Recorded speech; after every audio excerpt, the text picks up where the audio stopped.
We are live. This is Senate Finance. This is Tuesday, March 25th. And even though we voted S-127 out of here on Friday so that it could go to appropriations and have the money stripped out of it, and they crossover, our determination then was that we were going to do a floor amendment that could change, but the concern was that this sets up a TIF, a project-based TIF, I guess, but allows the TIF basic structure to be used to develop housing. And my concern, I guess, is that we've been told in housing and in various committees that because of the costs of raw materials, builders can't afford to build houses that your average worker can afford. The demand is there and their market isn't responding. And we need that housing. We need it for teachers, we need it for office workers, we need it for nurses, we need it for everybody who's got anything like a decent wage and isn't a professional or a corporate executive. So the hope was that if that we could invest some money in the infrastructure, that we could bring down that price to an affordable level. I guess I am wondering if the language in the bill is tight enough.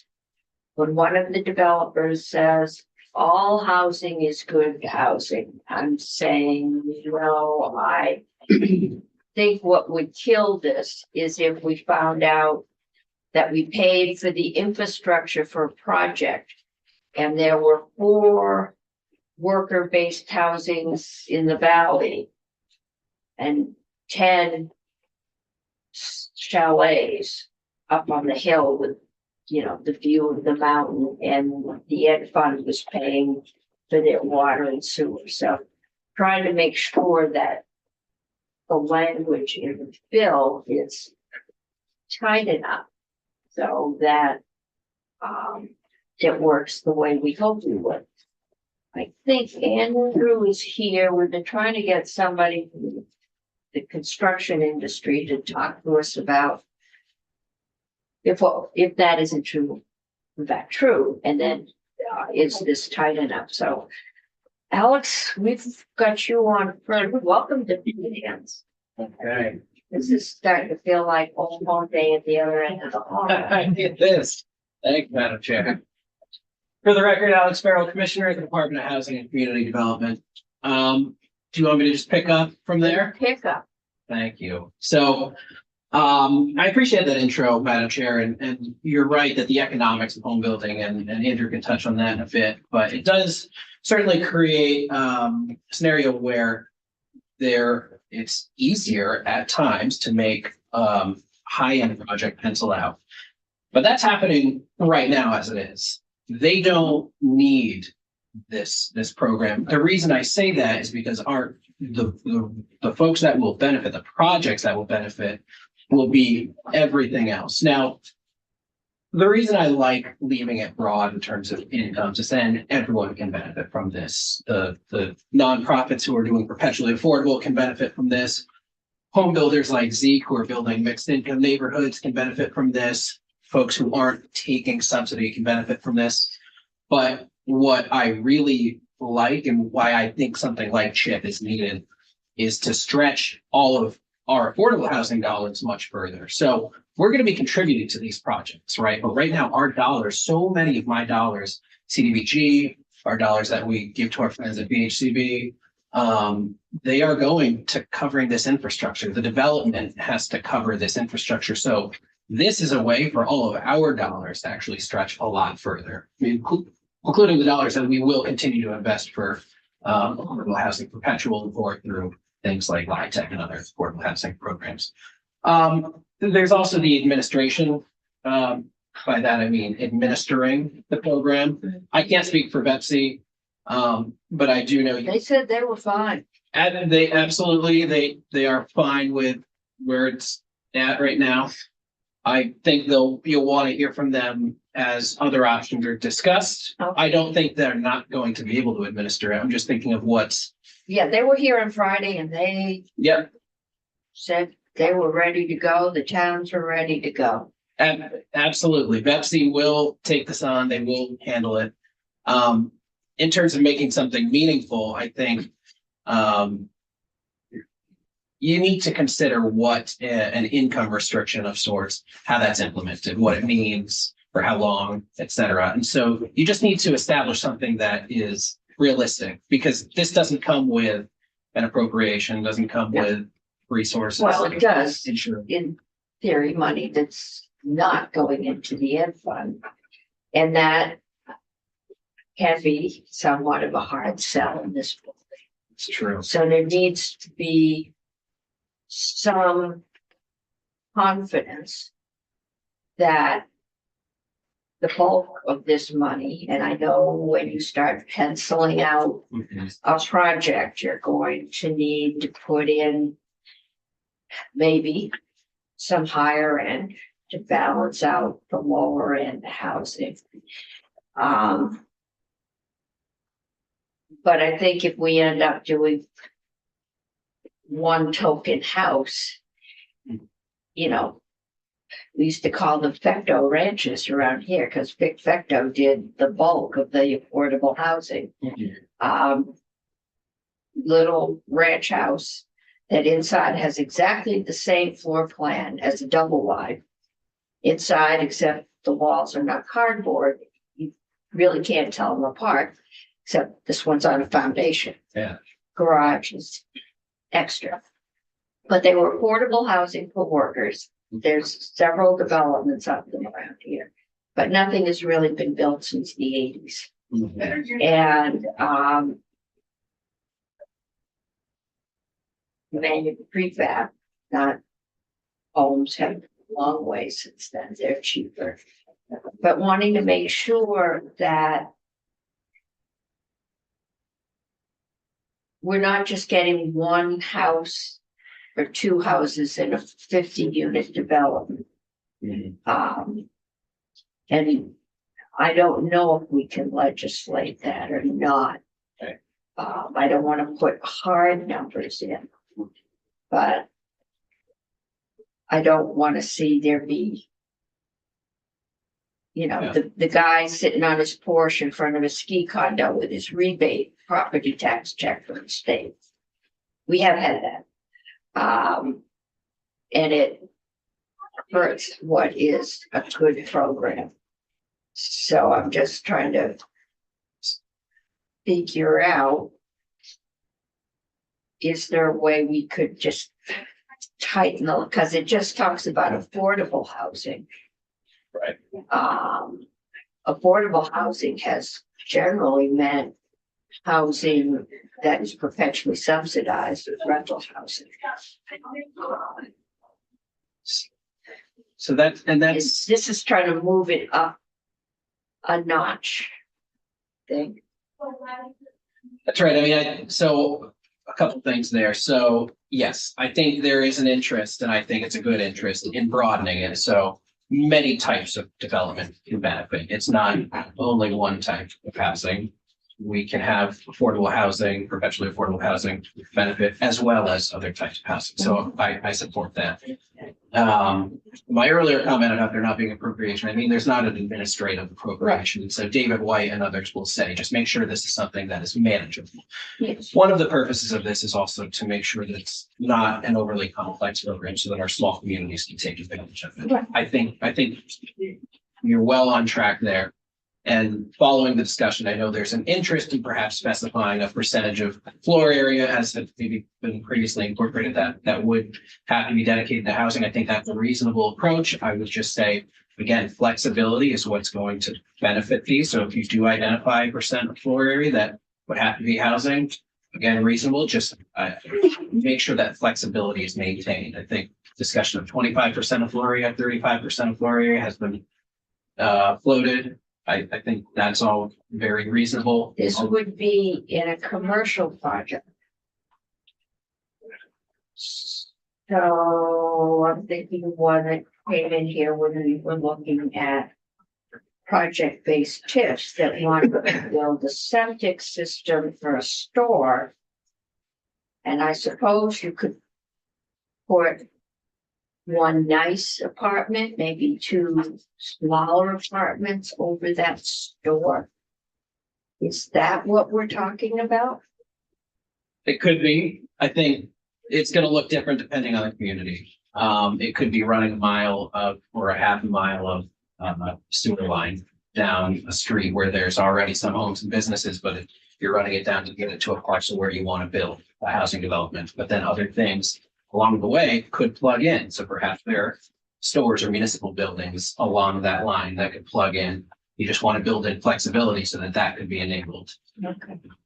Do you hear anything about federal grants? I heard one of my local towns lost their federal grant after 2 years. It's been a decade they've been trying to do a lot of downtown water and sewer project. I'm not aware of any, none of our HUD funds or any that we administer to towns have had any issues. Might check with the town of Waitsfield, Waitsfield? Okay. Thank you. I'll look at because if that. that starts happening, that's. If there's no federal, and I thought Pilley was the last grant, but the federal clean water. Things were now a revolving loan fund. Mhm. If they're starting to go away, or those grants that kind of help you get there are going away, that would be a really big drag on the housing market. Maybe the commissioner might reflect on this, but one of the arguments that was persuasive to me to take this approach for this CHIP program is we have seen our grand list grow because prices have been increasing because of the shortage of supply. And so what this is attempting to do is to try to grow our grand list through more roofs, to build our grand list out. And this infrastructure that would be paid for with this program, as much as it will be financed by a specific parcel of project, that infrastructure would then, the sewer and septic most predominantly, would then not be limited to just serving that parcel. It would be built out municipally managed, which would allow for connections to also occur unrelated to these original projects. So we saw this as a way to make more projects pencil out to build out the sewer and infrastructure to allow for more roofs to be built to grow our grand list out and not necessarily up. Do you have any comments in that perspective of this approach? Yeah, it's exactly right, Senator. I mean, frankly, what we're looking for is just not just more homes. And what is sort of a basic test is we know the homes just aren't getting built. And infrastructure, really, it's this initial cash flow hurdle that infrastructure represents. It's a significant investment that folks have to make into a project when the municipal infrastructure isn't there. And then that investment that you make does not cash flow. It's not like the units, which, once you sell them, you can get cash flow. So it's such an early and high cash investment that it prevents units from getting built. So, Senator, to your point, this would clear that big hurdle for many more projects, or at least be one or help along the way for the initial investment. Any requirement in here that they be primary residents? That would be reasonable. Okay. Thank you, Madam Chair. Thank you for being here today. I have a lot of constituents who are really excited about building more housing, especially low-income housing. I reread the 7 Days article over the weekend about this program, and I had one question, which was this. So there will be incentives for folks to, and I'm thinking specifically about the Cambrian Rise project that is on North Avenue in Burlington. It'll get financing and some assistance to put in, like, say, roads and plumbing and so on and so forth, infrastructure. But then, the article went on to say, but that infrastructure will be owned by the city. So we're giving sort of incentives to do the work, and then the onus of maintenance will be on the city. Is that correct? Yes. Ultimately? I believe so, but I'd need to look back at the language. That's how it works now. You Yeah. put in With TIF, that's roads how it and the works. road, well, any housing development, Well, right, the developer Usually. puts in the roads. And then the city has to certify they meet city standards and the city takes over. I understand. I guess I'm just wondering, so the benefit to the city is that they'll be increasing their tax revenue. they would. That's right. Okay. And to that point, Senator, I mean, this is really where housing economics sort of shifted in Vermont, where decades ago in the 60s and 70s, municipalities had the fiscal capacity and the resources to front the investment, and they would actually make that investment. And then they would do that because they're getting the benefit of a broader grant list and population growth, et cetera, all the other benefits. They just don't have the resources now. So this really is a tool to sort of allow that same set of steps to enable development. Thank you. Thank you, Senator. Senator Hardy. Thank you. Thanks. I am supportive of this in concept. I just, and I've heard lots of great arguments for it. I heard the chair ask about whether or not this would only apply to primary housing. So like homesteads instead of second homes or whatever and you said that you would be open to that as a requirement or provision. It's not in there already. I think, yeah, I do think that's reasonable.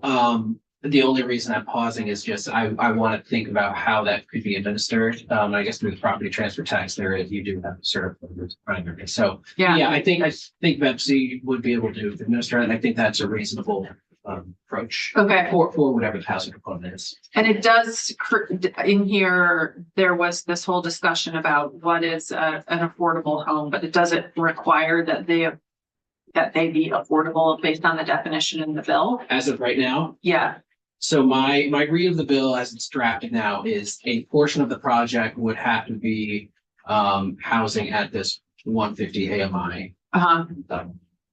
But that the rest of the project could be. And is there any limit to how much, it's just based on whatever's in the revolving loan fund? Is the basic limit on it? You know, if there were, are there other limits on the number of projects that it could fund? That I don't know. I need to defer to council or BEPC. Okay. Are we gonna hear from Betsy this afternoon? We heard from them before? We heard from them on Friday. Okay, At the end of the day, we can ask them to come back. This will be on the floor tomorrow. Right. We can ask to have it passed over.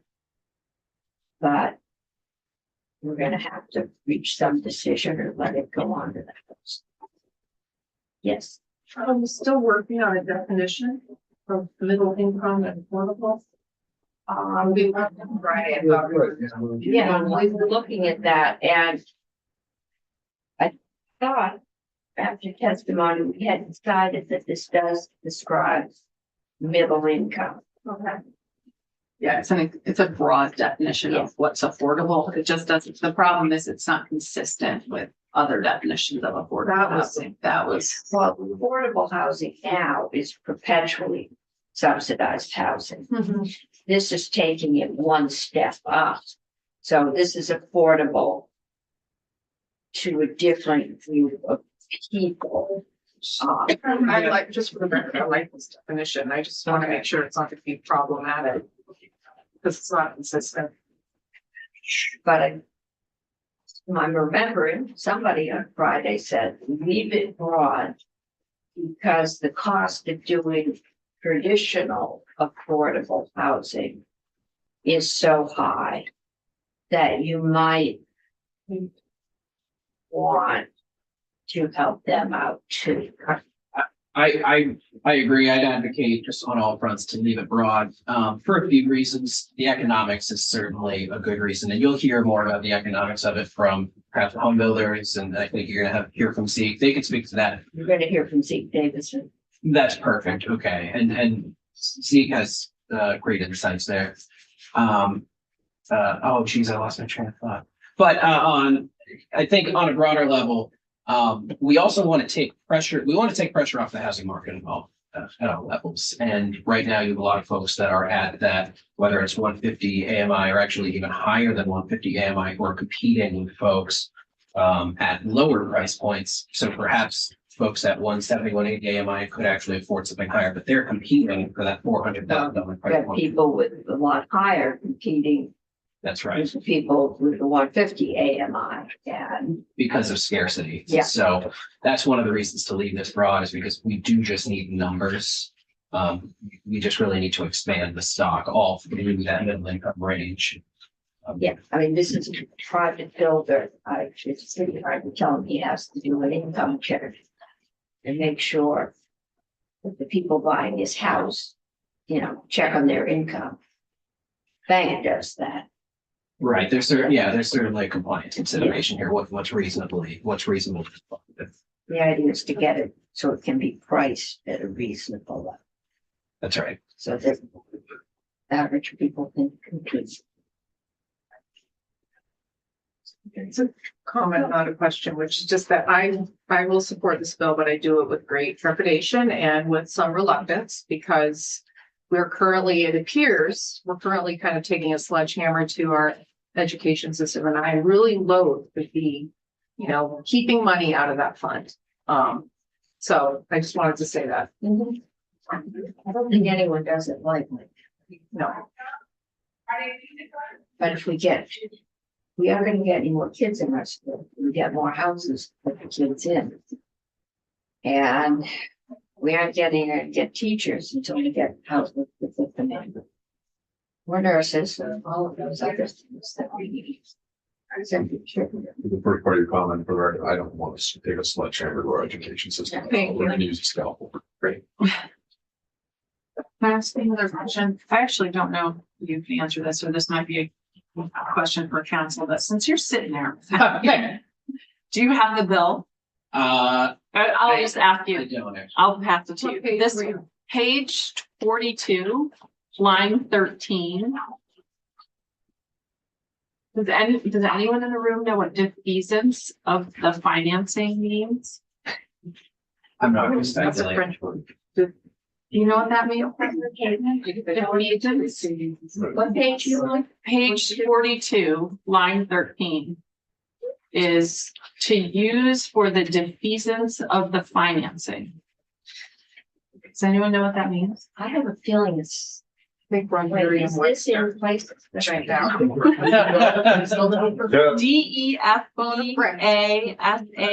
DEFEASASANDE. Did you look it up? Yeah. Okay, It's Corey Parent, Indiana Public Affairs. In finance, defeasance refers to the process where a borrower replaces the collateral of a loan with alternative securities, often government bonds, to replicate the cash flows and effectively remove the debt from their balance sheet, allowing them to prepay the loans without penalties. Oh, can you text that to me or? Yes. That That's, makes sense. My AI answer had the same. yeah. I guess I could have done that myself, but I was just reading through and I was like, what the hell does that mean? I'm glad Yeah, you have yeah, to I mean- speculate on the record. Yeah, that was good that you had a backup in the room. You owe Corey now. Thank you. Thank you.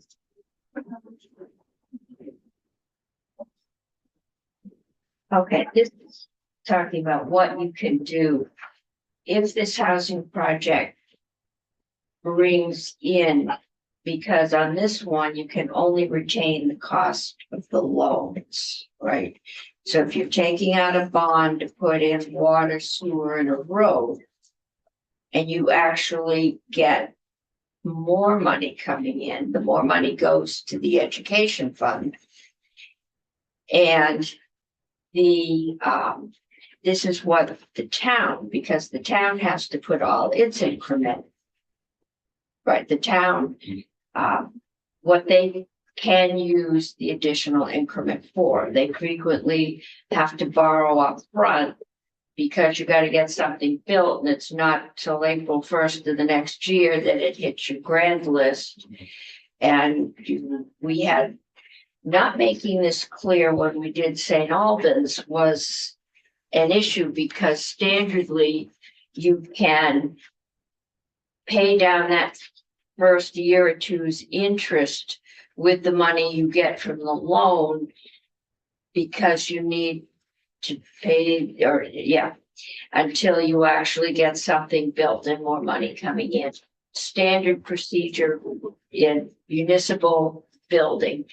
We didn't put it in the TIF.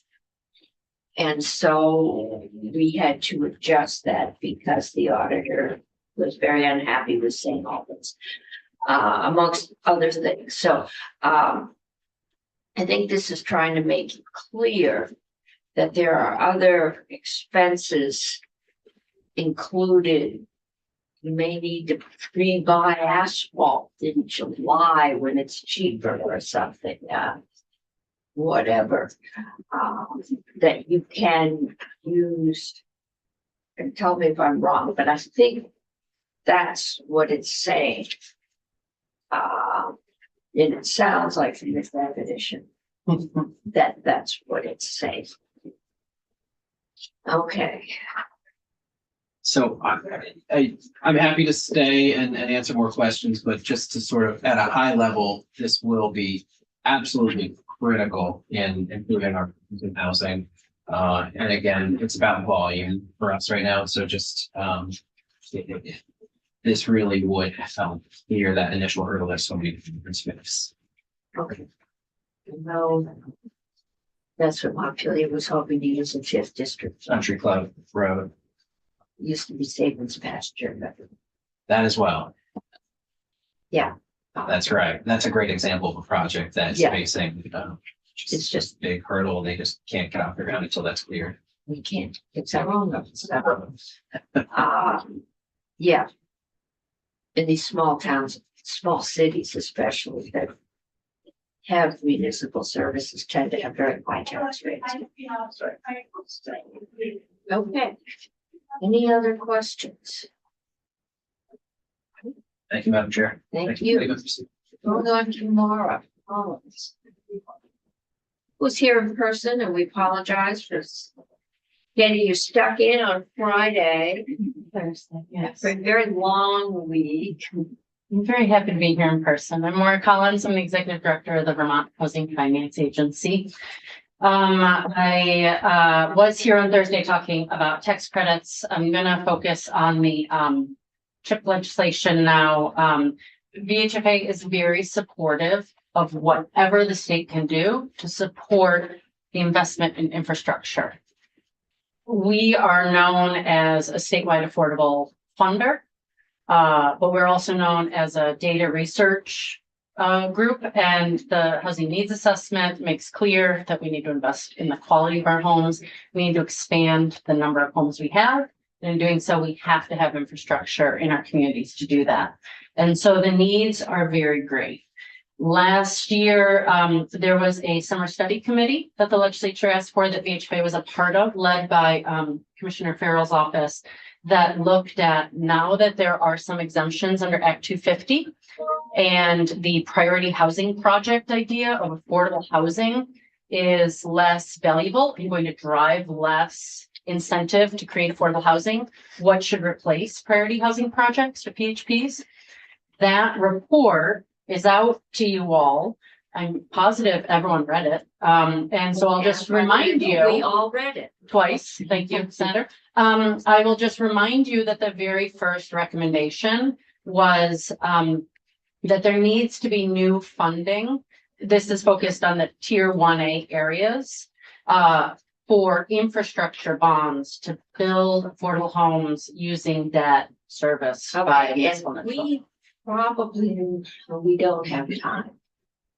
Need someone, since this isn't housing, to talk to us about 1A, 1B, and 2, 3. Let's just say this is a mapping project that is in the works. Yep.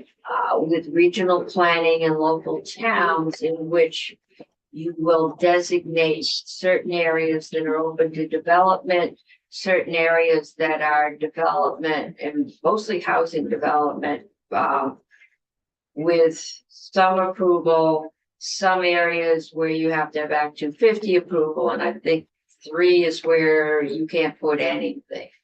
And so skipping over a big body of work that is that mapping And process. there's also until those rules or things get done, we have intermediate rules that allow significantly more housing to be built without a whole lot of permitting being required. Yes, but the recommendations of this report just make clear repeatedly that we need municipal action for housing and that and infrastructure is called out 25 times in that report. And this was a survey of, I forget how many hundreds of people, as well as focus groups. I feel like it's in the 70s number of people, saying that if you're going to do affordable housing, there has to be a subsidy, but that market conditions are increasing housing costs, and it calls out infrastructure as one of those. Again, as a housing funder, we are often in an uncomfortable witness chair here as we're asked, why is the cost of housing so high? And some of it is because municipalities used to pay for infrastructure. That doesn't happen anymore, probably for fair reasons because of the restrictions on what municipalities can cover. And so that's instead borne by the individual apartments or homes for sale. And the costs are the costs, but they're being borne on the side of the housing. And so market conditions are increasing housing costs. The local administrative capacity for really funding infrastructure varies by community, and that developers are facing very real challenges because there's not enough development ready locations served by available infrastructure. So I'm just starting by saying full-throated support, because what I'm next going to do is make you start to question, maybe she doesn't want infrastructure support, which is not what I'm saying. We need the infrastructure support. But I am so grateful that Pepsi was apparently here. I didn't listen to their testimony last week saying they would administer this. Because at one point I heard some rumors around this building that someone was thinking that VHFA was going to administer this. And that's a hard no, because we don't have the staffing to do what you all are proposing when you layer these income restrictions onto this program. Now, I'm a mission driven in statute limited to low and moderate income housing lender. I'm all for affordable housing, full stop. I am nervous that by taking these income limitations on this bill and putting it with this infrastructure support, that we are conflating things a bit. And I'm nervous about how this is going to play out in reality as an implementer of programs. I'm going to explain to you how. I'm not saying I don't want affordable housing. I'm not saying I don't want infrastructure.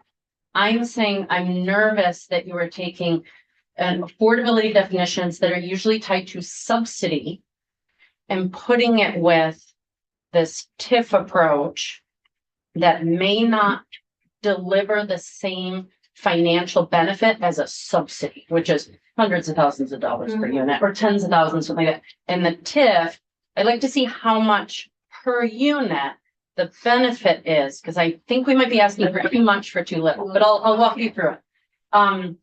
So I would may want to invite Pepsi back after this, just because I'm about to raise a lot of questions. They to me were a little too quick to say, oh yes, we're just fine. We don't, because there's a difference between housing and creating a job. So these And are that's what the they're questions I would be, if you were asking VHPA to administer this, which please do not do because the answer is no. I would start saying, okay, I'm going to talk about home ownership and I'm going to talk about rental housing because, as you know, as a realtor, very different. Home ownership. Are we talking about a sales price below a point, or are we talking about an income of a borrower below a certain point? I don't know. Are we talking about the sale? Don't answer these questions because we're never going to get through this. But like a sales price before down payment assistance is brought in or after? So again, is this an income qualified borrower? Is this just on the first time the home is sold? And maybe that's okay. I want to say the only way you would ever know when that home is sold is if you put a deed restriction or a land covenant or something that shows up in a title search. It's the only way you know if a home sells or transfers to a relative. So that is a title search. So you have to record it. Recording fees get expensive. All of a sudden, I'm wondering if you need appropriation here. How would that land covenant, deed restriction, whatever it is, work with the secondary market? Freddie and Fannie, people got to be able to get mortgages on these homes. What happens if the market turns mid-construction? I've been at VHFA 22 years. I've seen it a couple times where homes go to get built, then they're not sold at the price point they initially said they were going to get built, but it takes 12, 18 months at this point to build a home. Now, all of a sudden, the home is above that. Is there a recapture? Is there a clawback? Is there a penalty? Can the developer now not do it the next time? Maybe that's a good enough penalty. There's just a lot of implementation questions. On the rules rental side, and please don't put all this in statute, but you're trusting an administrator I to think, yeah. I roll think out a program. That's gonna take some thought, because this will have to be done with rules. And And every project, I mean, you don't have to be around the housing too long to know you're all set, and you go to dig the hole for your foundation, and there's a spring in the middle of it. Or the perk test doesn't work the way everything said it would work. And so you've gotta, things happen when you build, and right now with tariffs, who knows? I don't think anyone thinks the price of housing is coming down. on the rental side, again, same question of is this initial move-in only? That doesn't all happen at once. I mean, it does when you first build the building. Maybe you income qualify those first line of tenants. Tenants stay about 2 years on average. So then those roll. And so who's checking the incomes at move-in each time? Or are they checking incomes annually? That seems like a high, but that's again, a subsidy program would have that kind of restriction. I would think you wouldn't. Again, are rents set at affordable to 80% of median? Or is it that people are actually income eligible and so their incomes are below 80%? Again, penalty and noncompliance.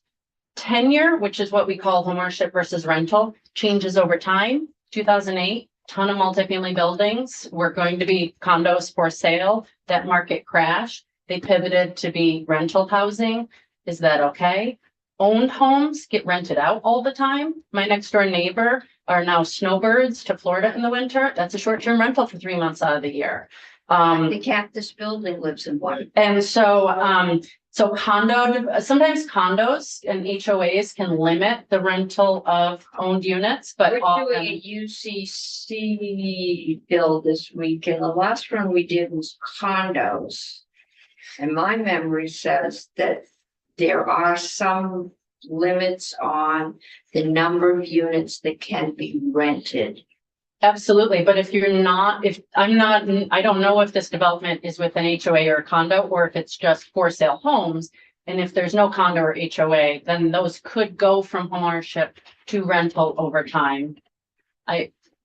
Okay. I also Never ask the experts for that. I also just want to say that, we could go around this table, and I'm not going to, and say, what's my income? I got a number. I'm thinking my salary. That's not my income. Department of Taxes doesn't call that my income. They're looking at a different definition. There's different definitions of income, what's included, what's excluded.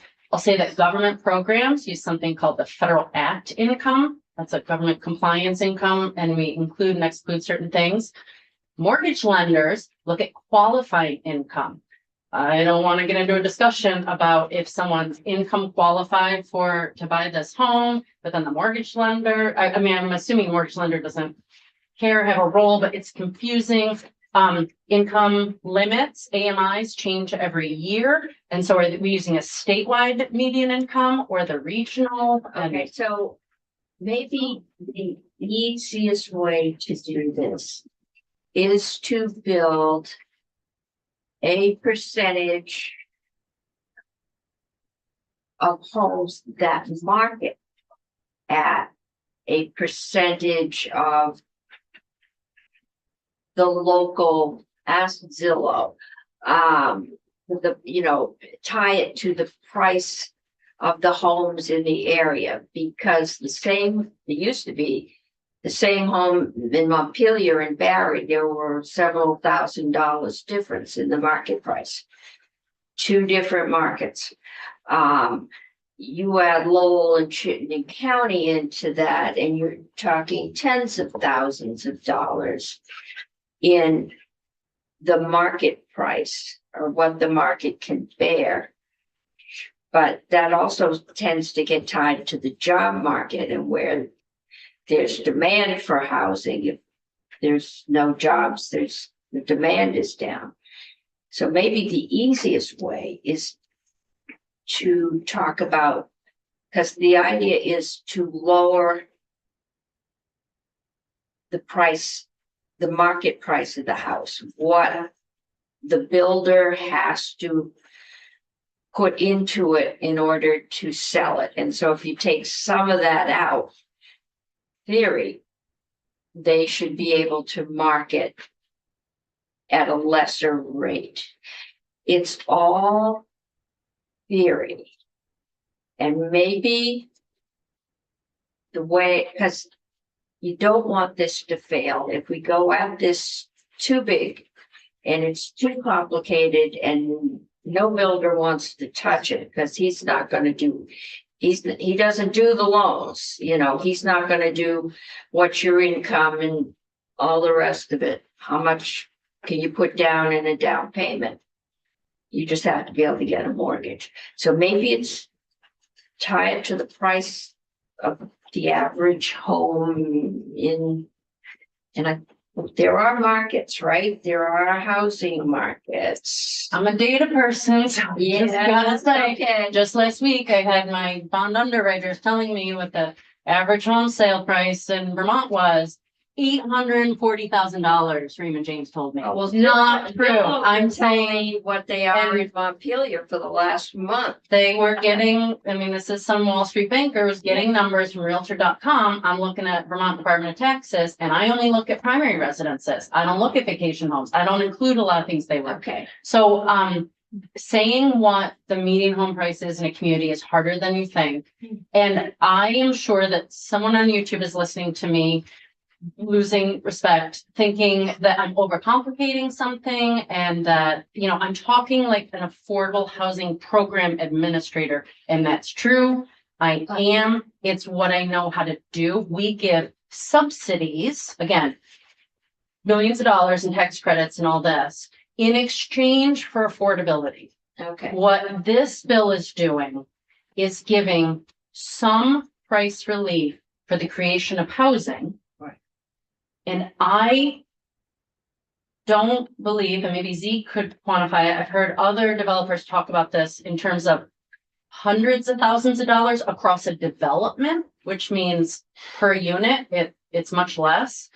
And that to take these kind of affordability rules that I'm talking about and imposing it on something that is not that valuable compared to a tax credit or government program or petrol affordability or what, you're really buying, Okay. it doesn't work. And so I just think we need to look at, if we've given the developer the benefit of not having that resident pay for the infrastructure, the developer is going to pass that on to the ultimate resident, the renter or the owner, for this reason, because they have more of a market by lowering their price.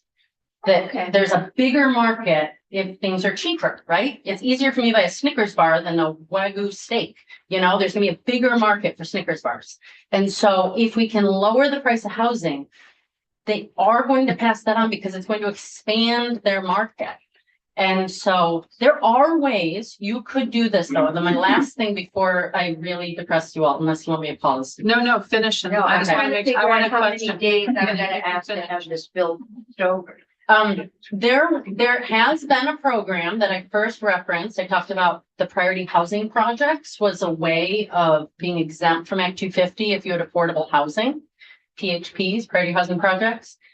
That, I'm not a developer, ask Zeke about this, but that, my understanding is that developers would go to the NRB, and there was a definition of affordability, and the NRB clearly didn't worry about some of these details I'm talking about, and they had an income limit and they had some rules, and they were able to certify things as affordable housing, allowing that project and passing a jurisdictional opinion that could be excluded from Act 250. So there is an example of a government program that did certify housing as affordable. It apparently didn't take a lot of administration. I don't know if it took staffing or appropriations or whatever, but they did do this. It didn't seem that onerous.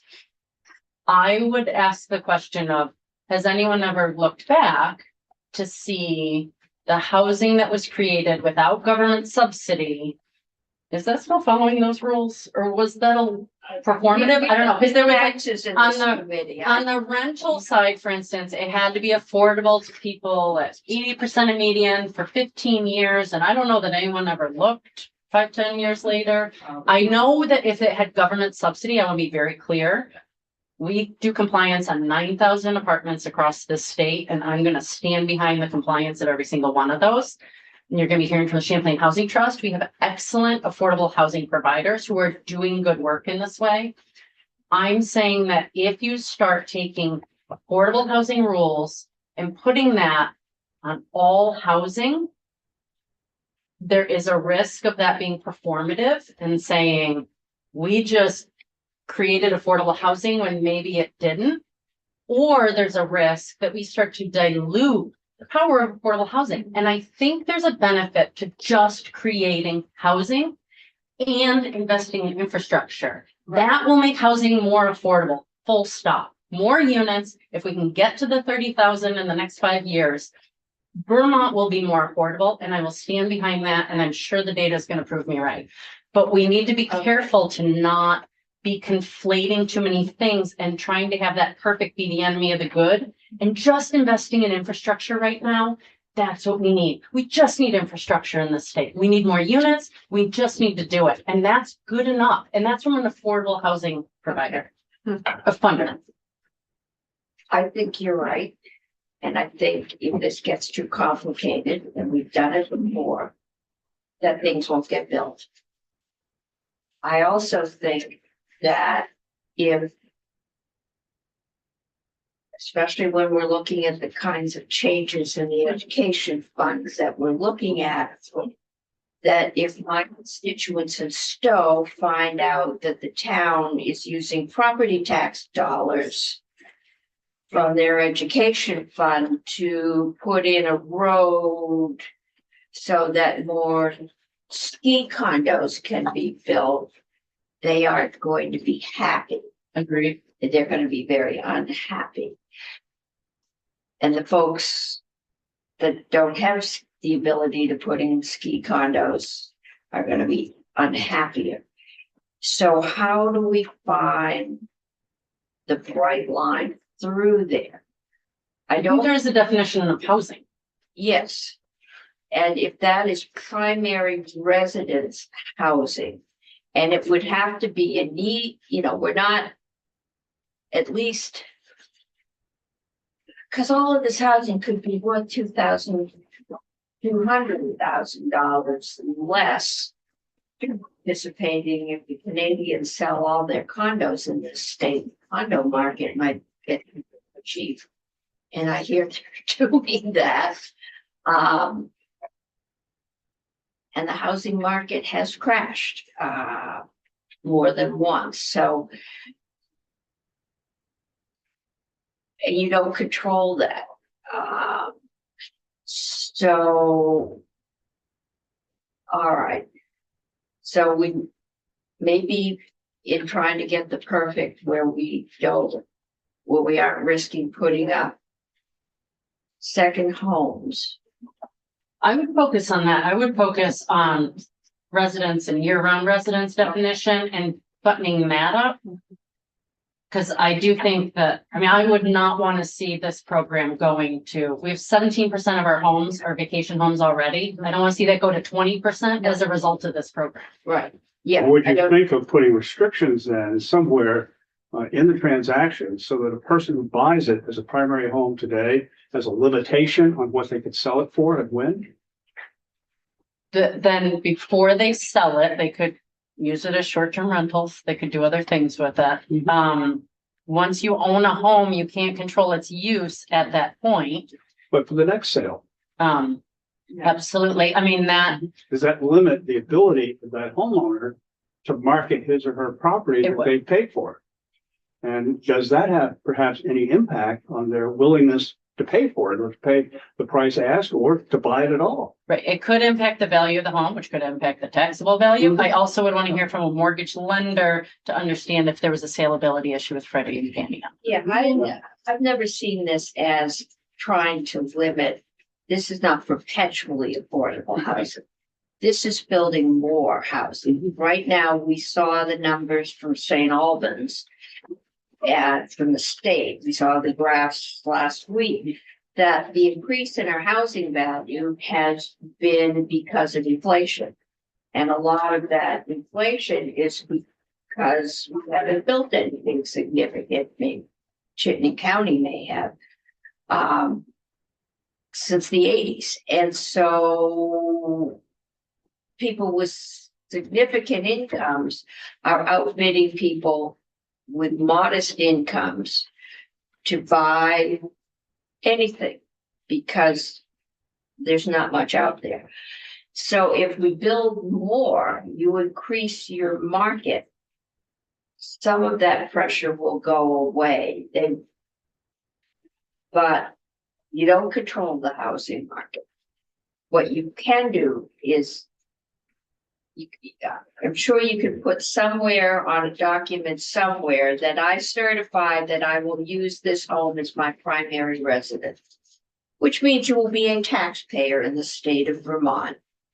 I will tell you, VHFA has that kind of rule for our programs, Yes. and we do regularly see people violating that, and Sure. when they are paying their Yeah. bills from Florida, we start asking, how come, you know? But anyway, that's a minor thing. Now we're dealing with fraud and, you know, I mean, Yeah. you, you can't run if a you program. want based to on that. cheat, Right. there's always a way to do it. Can I get them to do that? So just thank you for your testimony. Super great that you're incredibly clear. I love it. So to be clear though, I want what you're suggesting. Do you have the bill? So it's okay. There's a definition of affordable housing, which we already sort of Yep. flagged as challenging, page 28. Okay. Which is where this program is. So what I think I hear you saying, it's like, let's get rid of that definition and instead focus on primary residence requirements so that it's used for primary residence or rental of primary residence and not worry about the income limits so much, because just by funding the infrastructure, that will bring down the cost of the housing and that will be a benefit. That's better than not doing anything or trying to complicate it. Yes, with one more point that I haven't made yet, though, I just want to add to it. Yeah. Yes, and I don't know, y'all are big into sunsets and reviews and studies. Yeah. I'm a little nervous about opening this up forever and always I- and not having a look back. So I'm thinking, pick a number of years, come back to this, see what you developed. Oh, we ended up with a lot of ski condos, or oh, and you hire someone to actually look at the use, which there's gonna be appropriation there. I mean, you could look at tax department and homestead findings, I guess, and things, but like, go back and look at what you did and say total success, total failure, or wins and losses, and we refine it in these ways in the future. But I'd be nervous to come out with this level of affordability right out of the gate, have it either be paralyzed and not work, be performative, or again, I'm worried about the performative nature of it. Yeah, Like, you feel good, but I appreciate that your use of that word actually, because that helps me to sort of understand what you're talking about. So that's great. And that was sort of the question I was trying to get with the commissioner was like, what are the limits? When does this end? And I made the mistake of saying it was the loan fund, but I was mixing things up. So I think having an end date is really helpful. And then Senator Brock loves audits or evaluations at the end, so we should be all over that. Don't call it- And at the beginning too. Yeah, evaluate. So I mean, it seems to me like those things would strengthen it and maybe not complicate it as much. Because I too am a little worried about it being used for the wrong thing, but I didn't quite know how to limit it. But I think just focusing on primary homeowners and renters. If we have in the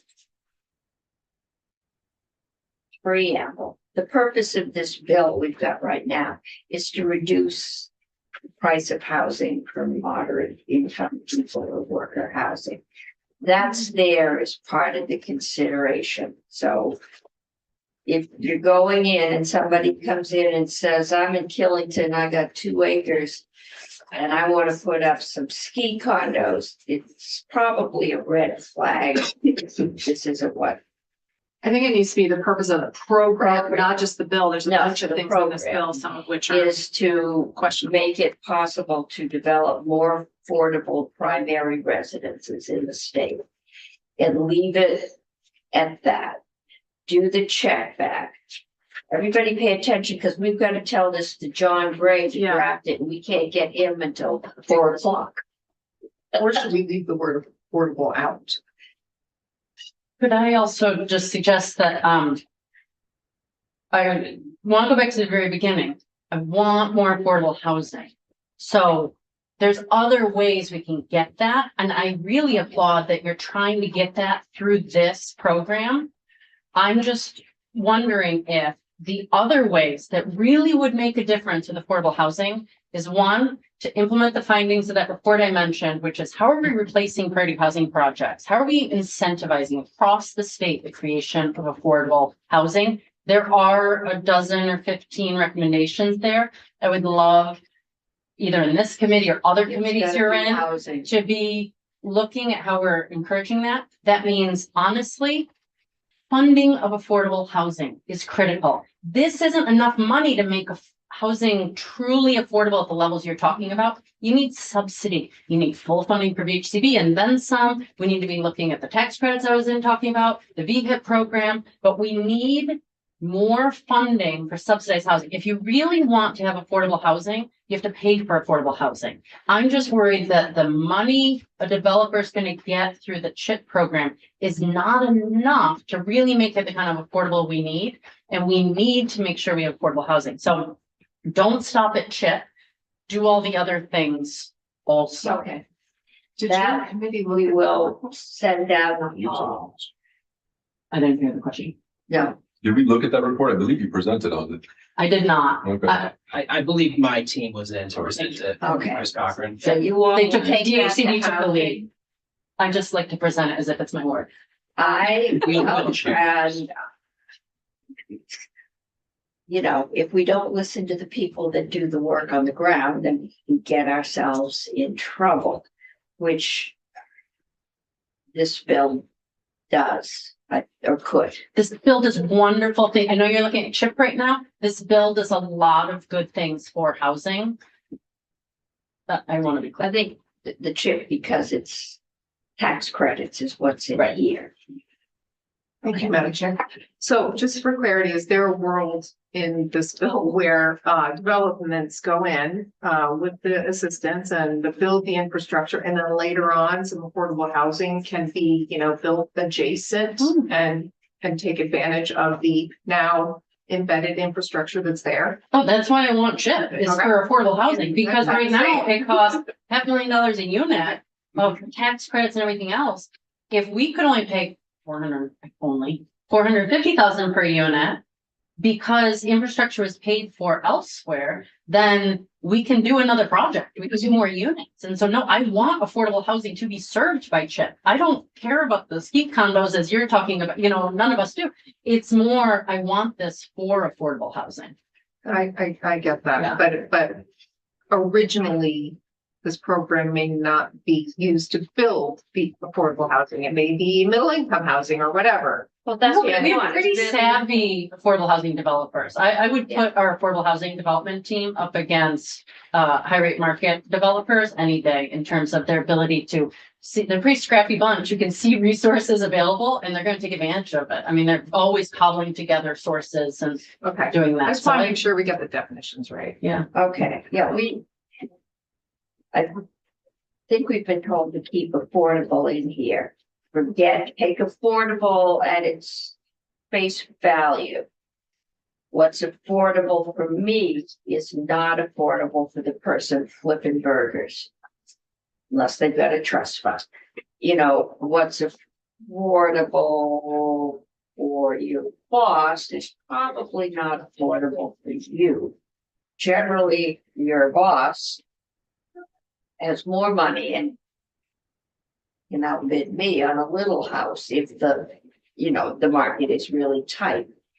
So the idea is to build not more. Well, I suppose if we built more housing that he'd like, then he'd stop bidding on the line. But we need to build more of my housing. I mean, we're going to be looking at some income sensitive things that for people with modest incomes whose housing is worth a great deal. And they're gonna end up paying higher property taxes for that. Or they could, depending on what we do. Because there's no place for them to downsize, and there's no place for people to move out of apartments and start up the housing chain. And yes, that if your down payment assistance is absolutely vital. Oh, good. I mean, Okay, no, I mean, you're paying, over $1,000 a month for an apartment, and you're working at an average wage. How do you save up 20% of the purchase price for a down payment? But if you don't, it used to be $300 a month in mortgage insurance. I'm pretty sure it's a lot more now because interest rates used to be at 1%. It's expensive to have to do that mortgage insurance, and so yeah, even to come up with 10% is difficult, and so getting those first-time home buyers in the door, once they're there. Well, that means the extension of the tax credits we talked about last Thursday will survive, so. They're still in there. Thank you. Okay, I think they've probably been stripped and put in the wall across the hall, but we're trying. So Okay. as we were talking, the executive director of the Affordable Housing Program in my district, Elise Schambecker, emailed me saying 100% supportive of, and I emailed her back, of the CHIP programs. And she has a whole thing about why she supports the CHIP program, which is a lot of what you just said. And I was like, are you listening to the Senate Finance Committee right now? And she said, no, I'm not. Are you talking about CHIP? So just so you know, there you go. It was totally coincidental that she just emailed me saying Okay. it would help affordable housing. Well, yes, because if they could pay, if you're doing it downtown and Montpelier vary of the water and sewer capacity, and you don't have to run the pipe very far, it's one thing. If you're doing it somewhere else where you've got to run a half a mile of piping, that gets very expensive. Okay, and putting a road in. All right. Okay. Ready. Thank you, Mara. It's been very helpful. It's not challenging. Okay. Alex, do you want to chime in at all at this point again? I'll give you a minute. Sure, I'd be happy to, Madam Just Chair. getting your thoughts on. Well, Madam Chair, per usual, Laura better articulated what I was intending to, which is that while I understand the aims of including an affordability component, I'm not sure it's going to achieve what we think it will by putting it in statute. And so when I talk about volume, we just want volume, exactly to Maura's point, just anyone can avail themselves of this, including folks at Chris's shop, down street, and through those existing mechanisms is how affordable housing will already benefit from this without including affordability components specifically in the statute. Okay. I've got. Couple of those. One. That we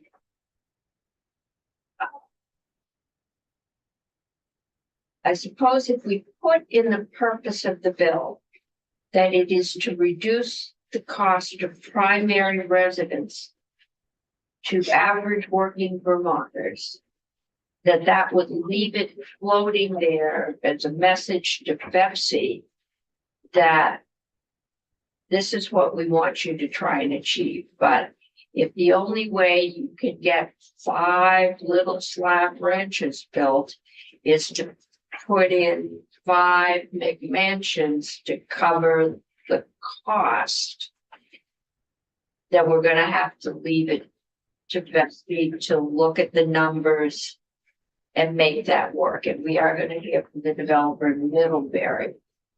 Well, If I'm just allowed to say, if you built in an evaluation, you could say what you'd evaluate the program on. That's how you could signal to the administrator. You could say, let's look back in X number of years and see what the affordability levels were, the tenure, if you care about ownership or rental, you could say primary or not, and you could signal there what you'd like them to do, and then they could figure out how to do it without getting into the details that I was overwhelming you with. that sounds good. Okay. Right.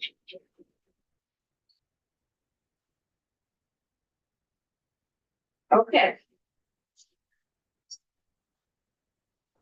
How long?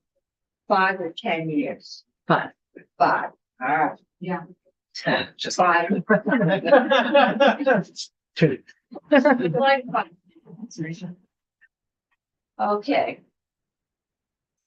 Senator Meadows, did I see your hand? I think just, looking, I think kind of concerns I've been hearing is that every project might just be rubber stamped, that they're going to be approved, but there is a section in the bill that specifically outlines what VEPC will kind of do on looking at applications and whatnot. And I don't know if that's an area too, where we could do like a look back, at these applications in 5 years on what the impact was on what, Yeah. we did approve in 35, beginning of 35, line 1 there.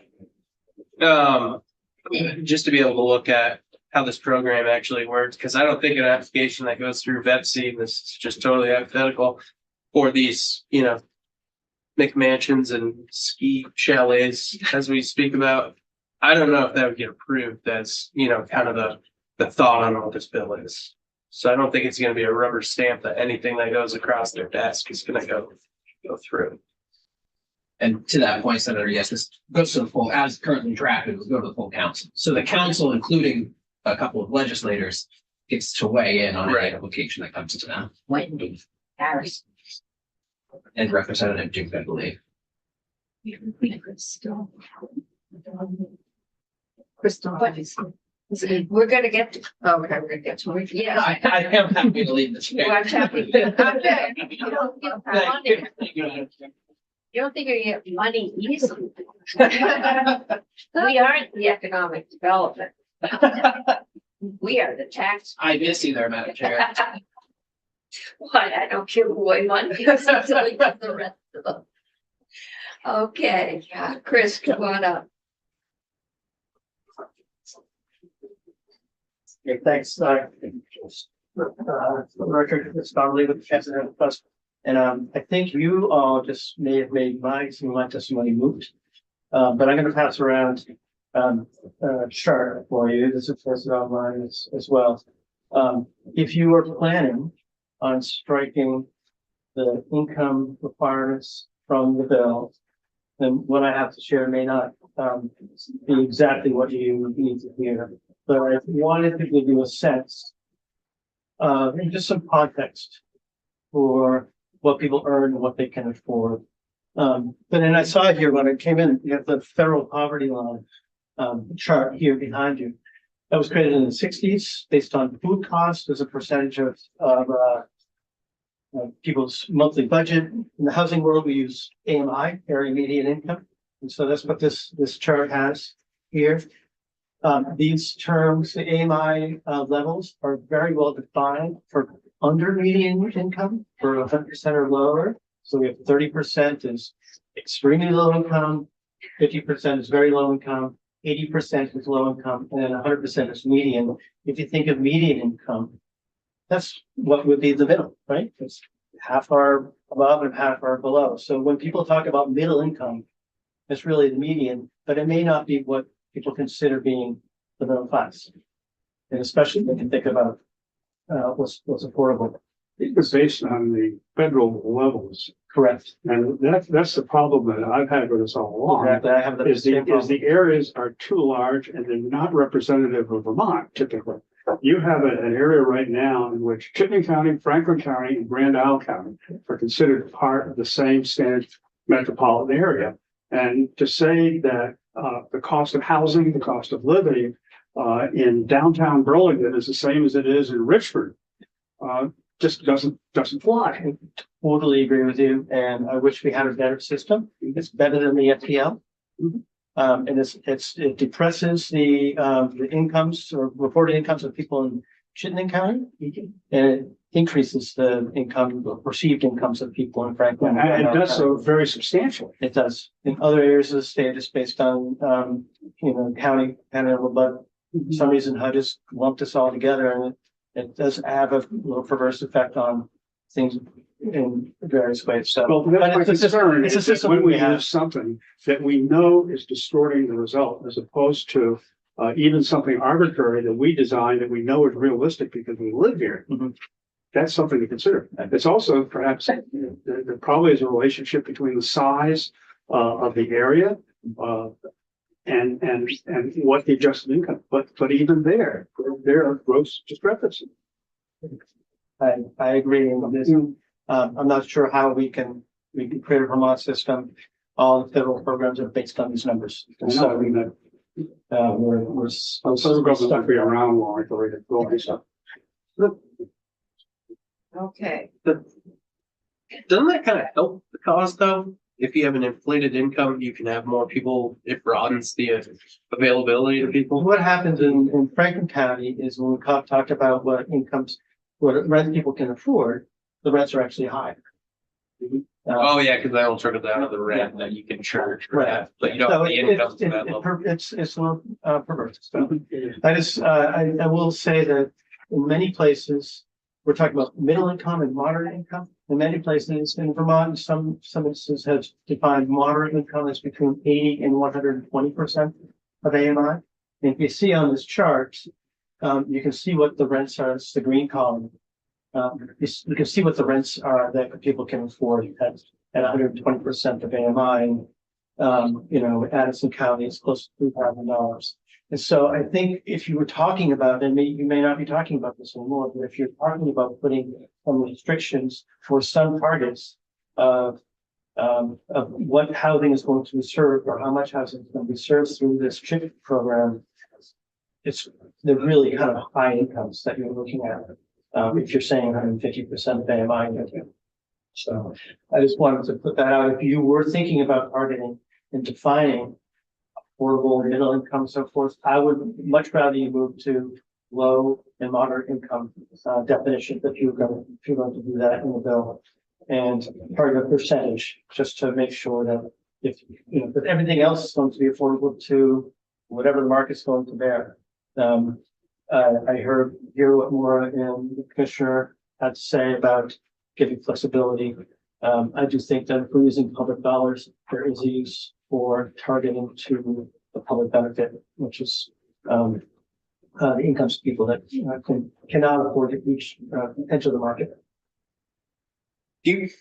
So this monthly rent, how many beds is that calling for? This Is it is calling based- for a 3-bed? Or This is just based on the income level of a 3-person household. Okay, so So it doesn't have my it bedroom. doesn't have a bedroom.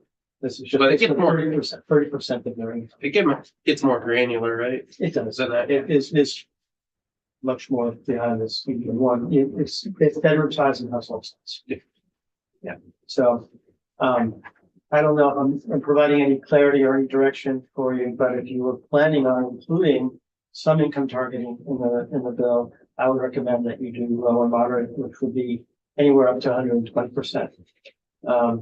And if I understand homeownership is a little different, maybe up to 150 for homeownership. If you were planning on doing away with that whole section, this is just background information for you to know what people are doing. So That's helpful, as my staff said to me, numbers don't lie. I think where we're going is keep in the purpose of the bill is to increase housing stock and lower the cost for moderate income people. And then, but leave all the numbers out. That's just the purpose.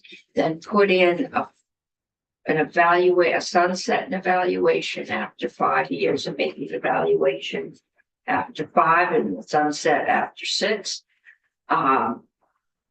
To look at how we did, how many affordable units were moderately priced, how many high income units, got built. Why, what were the factors that were at play? How much for traditionally affordable units? How much did this reduce the cost per unit? Because we know the cost per unit on those is what, 400,000, or I mean, it. Yes, yeah. So I would just encourage you, yes, to collect either rental or sales price data as possible through your evaluation. And just remember that when you invest public dollars into private housing development, you're creating assets for people. It's not just about the rent that's being created. That's right. It's an asset that's appreciating. And so you're subsidizing the wealth of other people. And that's what I just want to bring that Okay. home is. Good thing to remember, yes. It is an improvement to the property, including the septic system. It's not, It is more with that. and I'll leave you with, we're supportive of this, of investing in infrastructure. We will benefit from it in my shop and others around, as more of us said. So we're supportive of the concept. Okay. Thank you. Something's helpful. Okay, we're going on to Zeke Davidson. Zeke is on Zoom. You see? Hi, everybody, can you see me? Can you hear or see me? Can hear and see you. Welcome to Oh, Senate. great. Thank you all. Some of us from housing at different times, but assume we know nothing. And we are looking at S-127, trying to figure out how much control we have. We're investing public education fund money into putting in infrastructure. How do we make sure we get what we want, which is more workforce housing for a better. We know you've done some projects, so here, just introduce yourself for the record, and then you're on the run. Yeah, great. Well, thank you. Zeke Davison, Summit Properties. We're one of the 3 biggest developers of affordable housing in the state. We've been around for a lot of decades doing low-income housing tax credit projects, big A affordable. And we're one of the largest property managers of affordable housing in the state. So when Maura talked about her 90,000 units that they do compliance work for, many of those are ours, and we work closely with VHFA. I'm sort of here, I guess, first of all, when Alex and Maura are both saying, let's wait to hear from Zeke, I'm either doing something right or something really wrong, and I'll let you assess that at the end of this testimony. But I'm really, I guess, here for a couple of reasons. One, I want to answer any questions specifically about that, and that was a good prompt. 2, talk about a project we're doing in Senator Hardy's district in Middlebury right now. And 3rd, just sort of like add a little bit of perspective to this conversation. I think Moreau, in his presentation to you all on Thursday, lifted up our project in Middlebury as the type of projects that could benefit from CHIP. And so I want to talk a little bit about that project and what we're doing. That is we have a 254 unit master planned community that's gone through final plat approval in the town of Middlebury. We are under construction on the infrastructure right now to build the first 80 units. And those 80 units are funded through a combination of low-income housing tax credits for an affordable rental building, as well as middle-income homeownership program dollars from VHFA to do for sale middle-income homes, right? So we are like squarely in the wheelhouse of what you're all talking about, and we are on the ground right now, understanding how to pull those off. I guess the first sort of framing question I would provide is outside of a current TIF district or Chittenden County, can anybody think of another project that's to the scale of 80 units plus that's happening in the state right now? And I think the answer is probably no, we haven't found one. The thing that has made this project in Addison County work was a significant infrastructure investment through ARPA dollars, of which there aren't anymore, and a significant investment from a local employer in Middlebury College, which doesn't generally exist in much of Vermont. And so while I think our project is a great example of what can be done when there are tools, the tools we used are largely dried up or don't exist elsewhere. So our model is a great vision for what we can do, but it's not replicable in its current form. And I think that's where TIF or leveraging of future tax dollars generally is so crucial. I will pause quickly just to see if you have any questions about that Stonecrop Meadows, our project in Middlebury, or want to know any more, because I would sort of move on to kind of framing from a developer's perspective how TIF or something like this would work. Okay, committee, any questions? Not seeing any, so. Great. Well, I think that the thing that gets lost often in this debate from a high level policy perspective is, I think you've heard from JFO that the grand list is increasing 16 or 17% year over year or the next year. And I heard Senator Chittenden, earlier in this testimony talking about trying to grow the grand list, not the appraised value of the current grand list. At that same time where the grand list is increasing 16 to 17%, we added 0.4% to the housing stock. So we are in no way adding to the ed fund through new housing, right? I mean, it is happening on the backs of us who are all tax-paying Vermonters with assessments going up. And assessments going up the way they are is a reflection of how out of control the housing market is and how the values, because of the competition for the small number of homes, our homes are. And so I would argue that the increase in our grand list and our ed fund right now is really a representation of how unaffordable our market is and how much those of us who own homes, those homes are now worth. If we want to add to the ed fund going forward, we have to be able to build new homes. And I think there's sort of a de facto but-for test going on in the state right now. If you can make a project pencil, you'll do it. And those are likely going to be right now Burlington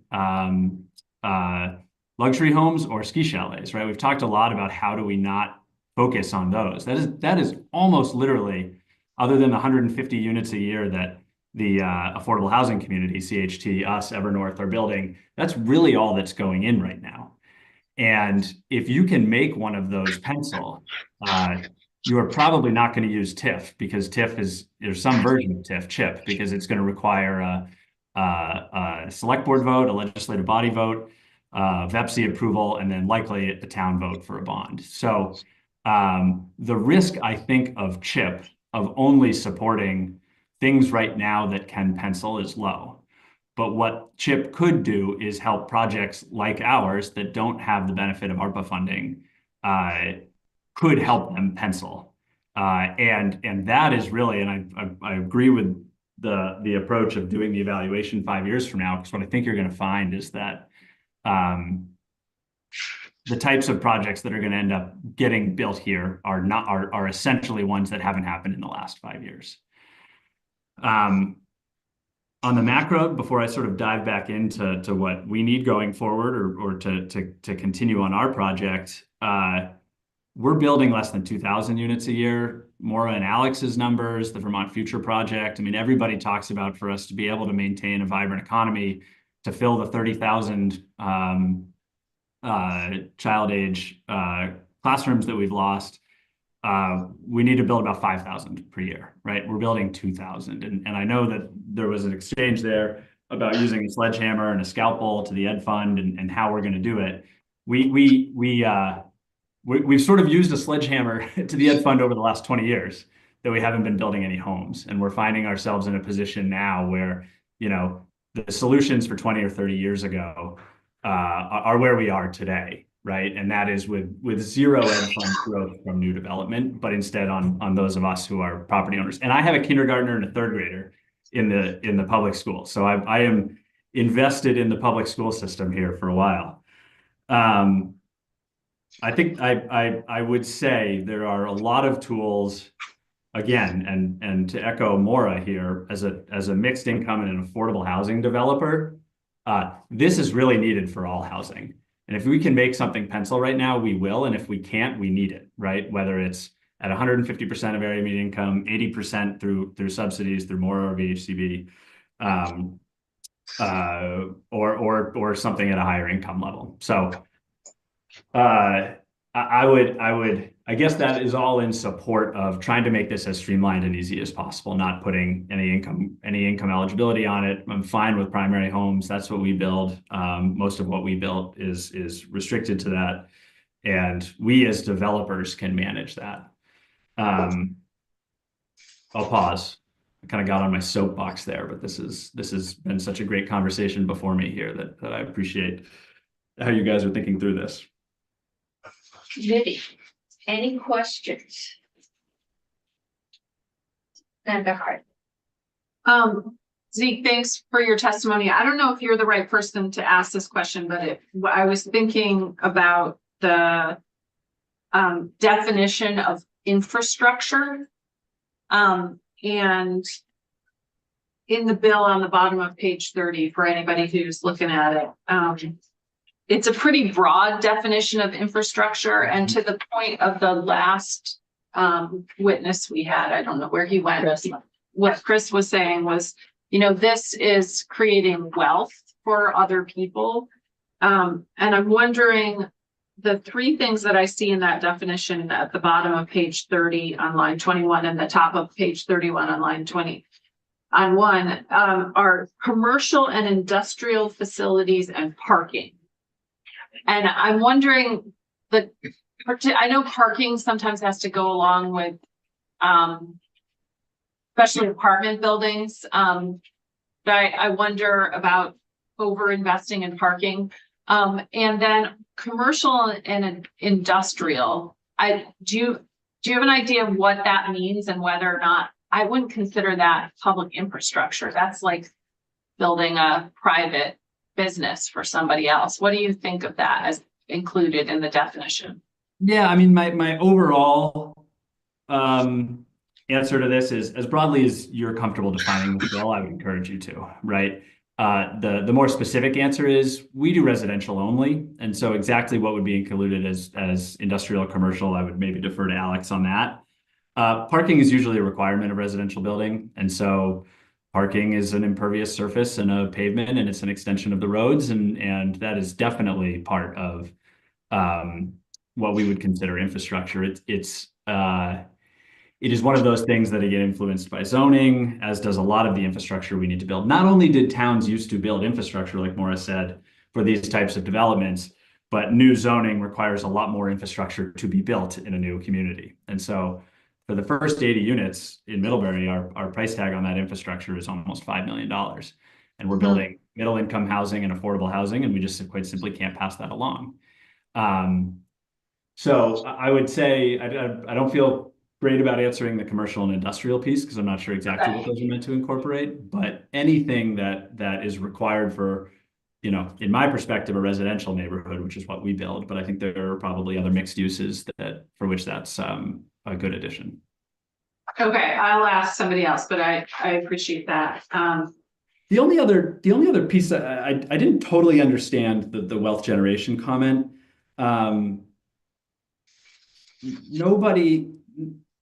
If every developer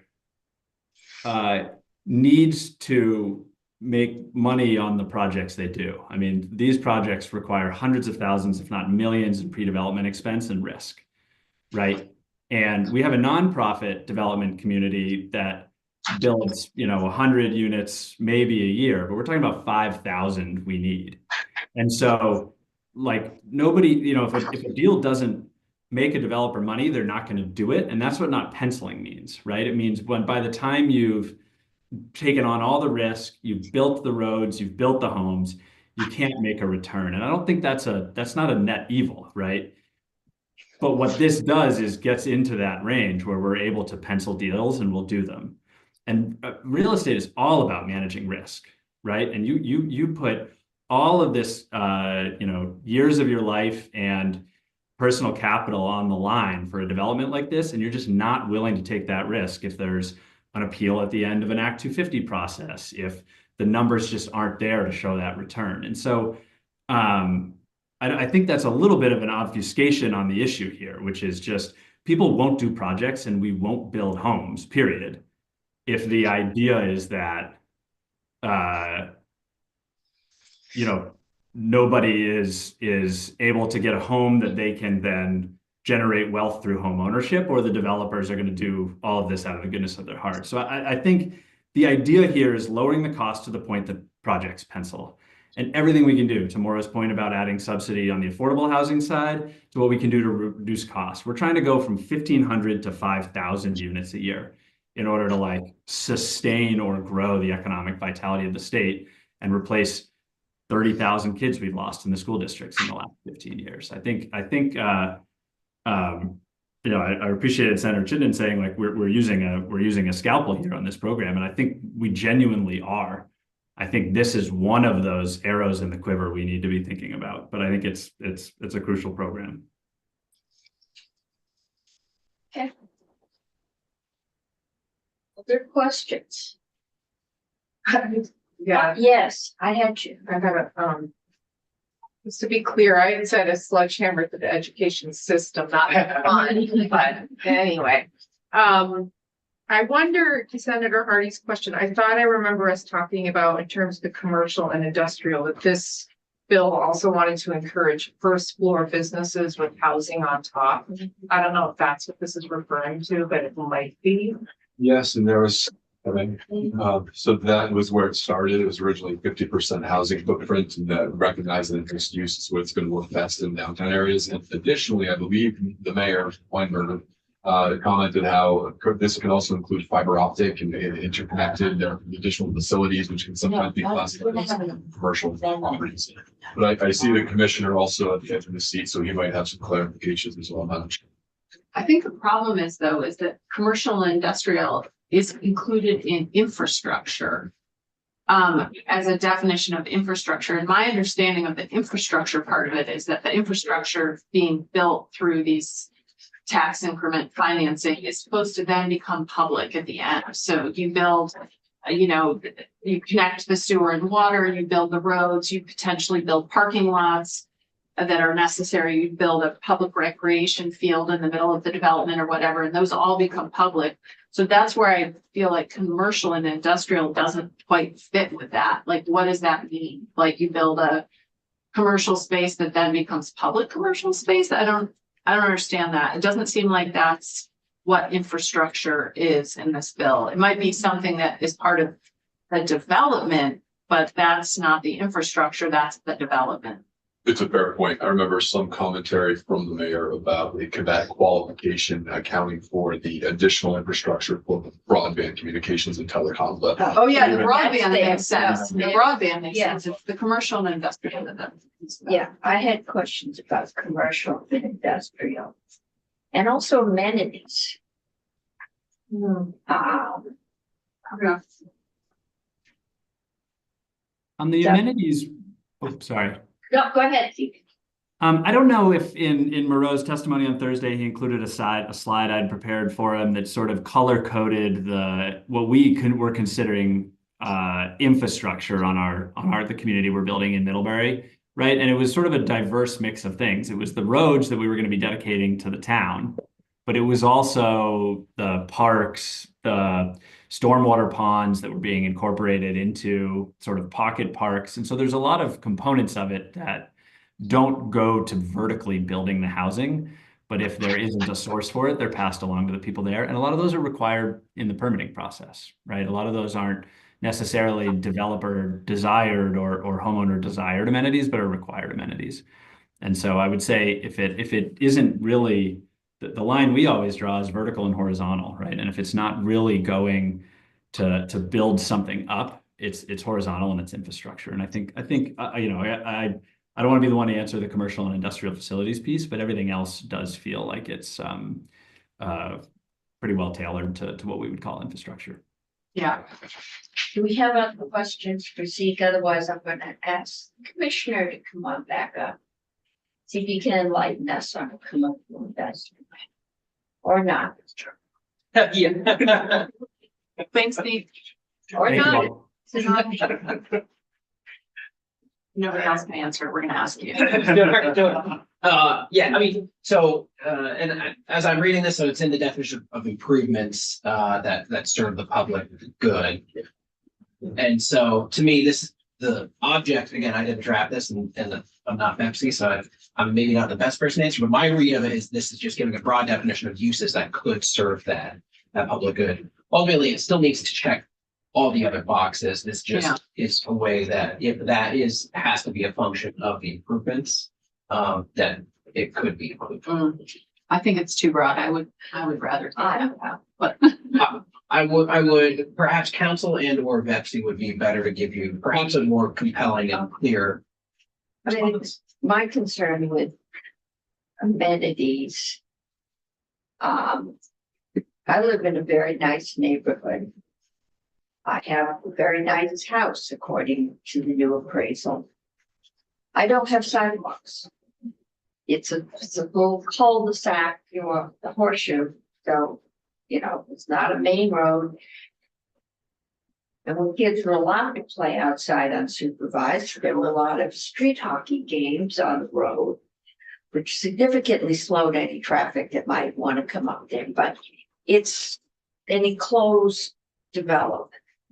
Used to have 67 kids in it. Then there's a field in the middle that somebody's father used to mow for field hockey or whatever. We now require cement sidewalks with granite curbing. We require park. We require trails. We require while they're nice, every one of those, you know, we are creating our ideal neighborhood. But the ideal adds to the real cost. And I'm thinking if I'm using education fund money, I want to do the stuff that's necessary. Water, sewer, maybe streetlights. This is Vermont. You know, if it's not on a main road, and these are town ordinances, but if they're going to get those for free, I have it's just some way of making sure that moderately priced housing doesn't show up if you can add to the price. Well, and maybe that's a good segue to step back. I don't think anyone is going to avail themselves of this program to layer on new costs. Folks are trying No, to. I think the towns are I think that's doing that. probably, Yes. there's something to that. I mean, what's trying to be achieved here, what I believe is just including a definition that just is inclusive enough of the things that these developers have to fund. And so it just doesn't want to leave things out so that you end up with a. Yeah, see, it's Oh, yeah. stand up. Okay, see, floor is I yours. think that you're touching on a really great point there. When we build new neighborhoods, we're definitely building more amenities, more sidewalks, which require bigger stormwater ponds. New state rules require more elaborate stormwater, rightfully. It's not just municipalities trying to grab amenities through homeowners or state funds. The bylaw that we are subject to for the new PUD bylaw in Middlebury was a function of them trying to get the state designation as a neighborhood development area to be exempt from certain aspects of Act 250 or to attract the type of development, which it did. It served its purpose, which was that became a site that we were able to leverage a lot of state resources and federal resources to build on. And so this is a policy environment that is completely intertwined. The result of which is we have to do all that, right? And without the most generous possible program, the deals just won't pencil. And so I would ask that this type of language is left as broad as possible, because it's a reality of what we have to build for. And if we don't have a source for it, the deals don't happen. Thank you, Madam Chair. I guess I would, I have a question for you, Zeke, because one thing you brought up, sidewalks, actually, and that's not on this list, and I actually think it should be on this list. I would take commercial and industrial out and add sidewalks. And so that's my question to you, Zeke. Is your project in Middlebury going to have sidewalks? Both sides of the road. Yeah, and I would say that actually that is something I would want to fund out of the education fund, because the project that you're building in Middlebury is walkable to our elementary school, and if kids have sidewalks they can walk on, they're going to walk to school. And the terrible car line at Mary Hogan School that I spent too many hours of my life in will actually be lower, because kids will walk to school instead of being driven, because there are no sidewalks for them to walk on. So thank you for that. And if that helps fund it, I'm happy with that. Yeah, and I thank you for that. We're even helping the town build an extra section of sidewalk off our site to connect the sidewalks to Mary Hogan to the sidewalks in our community. I mean, that's the walkable nature of this as smart growth was a huge component of it. Thank you. And again, I would just challenge everybody not to think about this as spending the money out of the ed fund, right? These are contributions that would not have been made to the ed fund, but for the ability to build them, right? And this isn't a but for language like is in the big TIF provision, but this is de facto but for, right? Like we are just simply as a state not adding to our housing stock. And the fixed costs for our schools can assume another 30,000 kids. So I know that the trade-off, because it is tax increment financing, because it is leveraging future dollars, it's easy to talk about this as leveraging the ed fund, but what we do now, 20 years from now, will be the health of our ed fund, right? But if we aren't doing this, this won't be in our ed fund 20 years from now. And that's just the nature of developing in Vermont right now.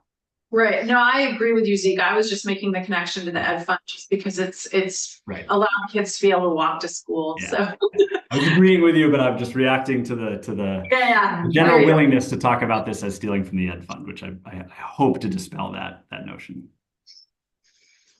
My kids walk to school. There's only sidewalks on one side of the road on Route 12 on Northville Street. Every kid in Montpelier, once they're past 5th grade, walks. As far as I know, we haven't. Britain's hallway often. I mean, it's nice to have sidewalks, but on a small residential contained development where there's not traffic. I walked, I would say 1.5 miles, 2 miles on Route 16 to first grade by myself. That was the norm. I walked with kids that walked a mile further than that to get to my house. I didn't eat rotten beans like my father said, but we did walk, and it was illegal. So it's just trying to balance out the cost with sidewalks are necessary where there's traffic. Sidewalks on both sides of the road with very limited traffic. I don't know. But we will see. Okay. Are we getting any testimony for sections 18, 19, and 20? Those are the sections I had. 18, are they in our jurisdiction? They are. One of them is a tax break that cost $500,000 for the Wake Robin thing. That I'm concerned about that. And the other one is the accessory dwelling units. That was and- talked about the other day, and the commissioners just coming back. That's what we wanted to talk about. I had a We were getting a little fuzzy at 4 o'clock on Friday afternoon. Are you talking about ADUs? He's talking, that's what we had, that's the question. Wake Robin. I think they found a way to give the people of Wake Robin the same benefit that everybody else in their income class gets. And that if they bought a house across the street, they'd get, which is to deduct their medical expenses. If they found a way to do that, I don't know that we have time to take it up. But we've been trying to find a way to do it for 6 years, 5 years. It's not something I'm intimately familiar with. I've No, only heard but discussion. why should we make ADUs and BHIPs tax exempt? Sure. Thank you, Madam Chair. So this is not a proposal that came from the administration, but was in the governor's bill. So I don't necessarily know the origin of this proposal. So I defer to tax as to sort of the implications, the tax impact of it. I can speak about well, so broadly speaking, any incentive that is going to help make homeowners feel better or make it more financially feasible to add an accessory dwelling unit. In concept, I'm supportive, but again, I need to defer to taxes to the impact. This did I not. could put a perfectly nice addition on my shed. And I've seen motorhomes parked in backyards on out as a short-term rental. I'm not sure why I shouldn't be paying property taxes on a short-term rental. Or I could put grandma in there for a year until she goes to a nursing home. And then I can put it on a short-term rental. Sure, I won't defend more broadly just because I don't know who proposed this. As for the VHIP side, you don't necessarily need to worry about that with the VHIP because it looks like there's two, either any ADU, anything that fits the definition of ADU, or ADUs funded through VHIP. Well, VHIP has to stay That's right. as There's a primary residence, right? There is that. sure, so it does, yes, and so Okay. there are still requirements. Yeah. If it's an ADU This funded through doesn't, VHIP, so ADUs don't. that, Have to stay as a primary residence or, that's right. But if funded through VHIP, it would. yeah, they're funded through VHIP, Yeah, there's an or in here. yeah. That's right. Yeah, I don't know about the other piece. I'm hoping Senator Brock will chime in after me, but what I recall of this conversation is that it's just a 3-year delay before the appraisal triggers. So if anything, it's for that do-it-yourselfer that wants to put in a mother-in-law apartment and it's accessible, like, is that what's the correct term? Accessible, ADU, Yeah, which stands for accessible. Accessory dwelling unit. dwelling. Just that gives them time, because I mean, I'll just give myself as an example. I'm thinking about putting in an accessory dwelling unit, but it's gonna cost me probably, I'm guessing $15,000 to $20,000. I'm gonna do it slowly, I'm gonna do it over time, and then I don't even know what I'm gonna want to have a tenant start to live in there, because it's gonna be something I do. So the 3-year delay is just to sort of give some financial relief to those that are again trying to make their house more accessible to more people. I don't know if Senator Brock, you have. No, I think that's correct. That's what I recall from the conversation. And I'll answer that when you finish, I'll answer something on I'm the done. Wake Robin issue. What about the, Well, this is something that we discussed, 2 years ago, as I recall, as well. And Wake Robin as a extended care community has a series of fees. And so, as I understand, much of the deal is that when you move in, you in effect are guaranteed life coverage. And so at a point in time in which you may be unable to take care of yourself in independent living, you move into what in effect is a long-term care facility. What they argue in terms of the fee structure is that by paying the fee, they are in effect paying an insurance policy that provides them with long-term care should they need it. if you go out and as an individual, who's not living in Wake Robin, you buy long-term care insurance, that insurance is a deductible expense up to a certain level, both on your federal and your state income tax. What they're saying is that portion they're paying in on an ongoing basis is also partially to cover the insurance of their long-term care in that facility. And therefore that portion should also be deductible, just like the portion that you might pay for an insurance policy to do the same thing. I think it's perhaps arguable, quite frankly. But that is the rationale by which that thought process has occurred. You could say I don't necessarily share that entirely, Tom, but anyway. And we have tried since we rewrote the tax code to, with our more limited deductions, to fit them in if they didn't live in Wake Robin and they moved across the street and they bought insurance or they had direct medical expenses, they would have that benefit. But, thank you, and thanks, Senator, for that explanation, but if you look at the language on page 47, lines I think we can let the commissioner go. 2 through, or 16 through 18, thank you, Commissioner. Thank you. This is saying, it's delete the language that says which exceeds the deductibility limits for premiums paid during the taxable year.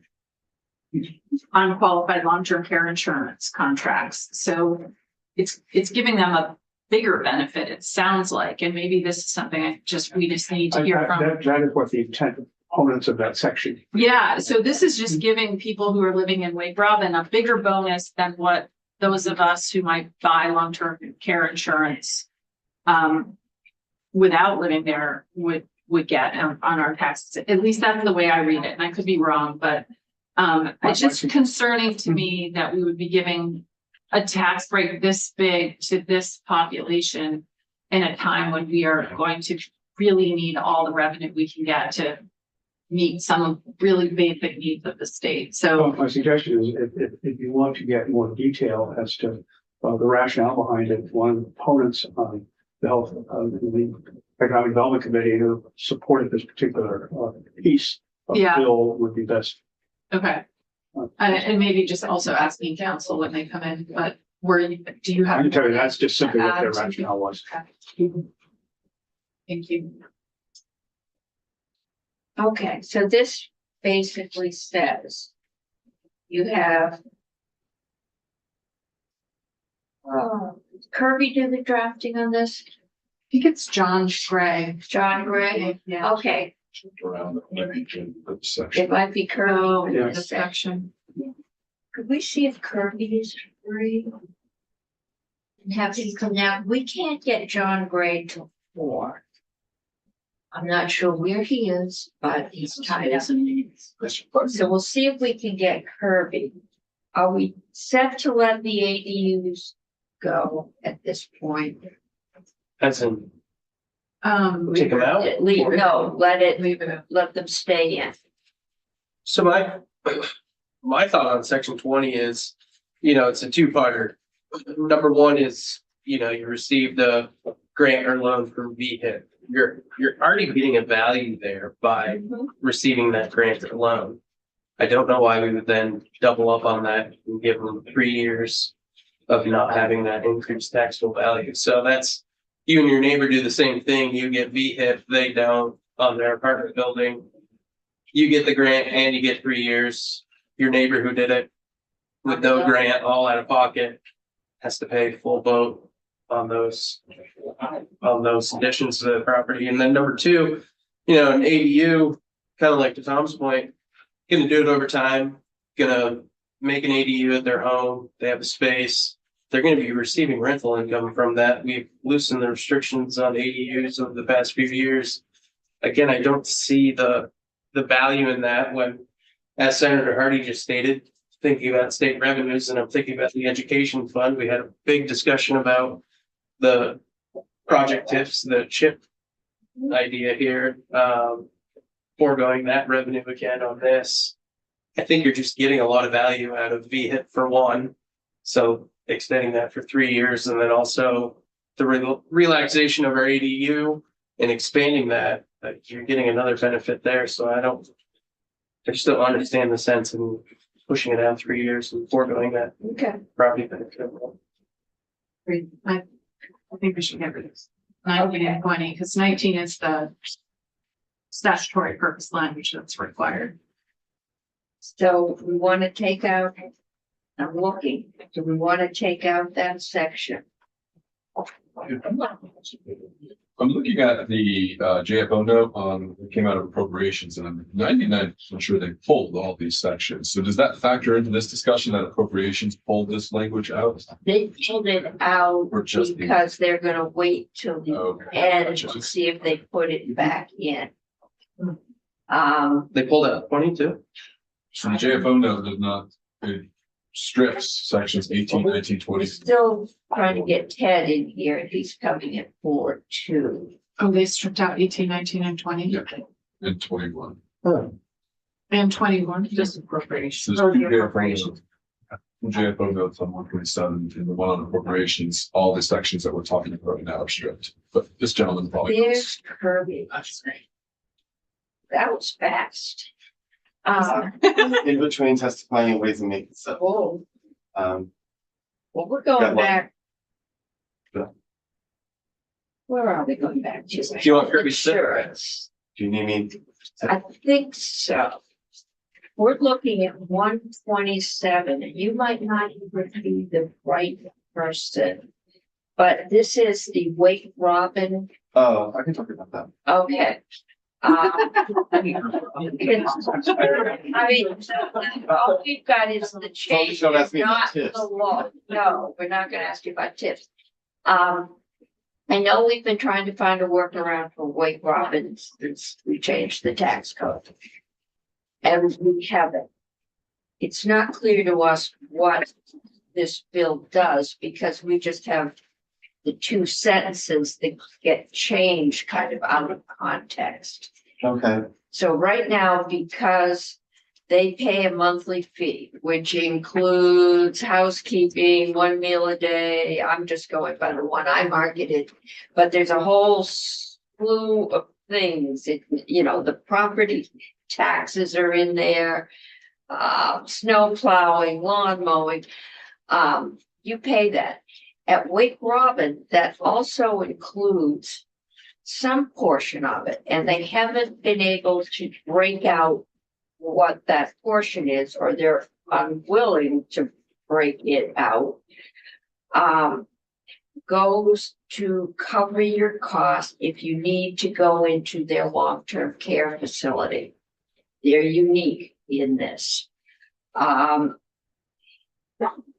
And so, and when they go into that, just not everybody will go in there. Right? Some will go in there, but because there's no bill at that point, you've been paying for it over the years. Some people are paying, well, I guess it's like any insurance, like long-term care insurance, you're paying for something you may never use. But other people go in, they don't pay a specific amount. So they haven't been able to figure out how they would deduct it. And I gather this is based on, I buy long-term care insurance, I get to deduct that premium or a portion of that premium. Okay. So how would this yeah. work? Okay, so I'll break it down. Best I can anyway. I didn't do the original research when this was put into law, but I'll do those best I can, just based on what we have here.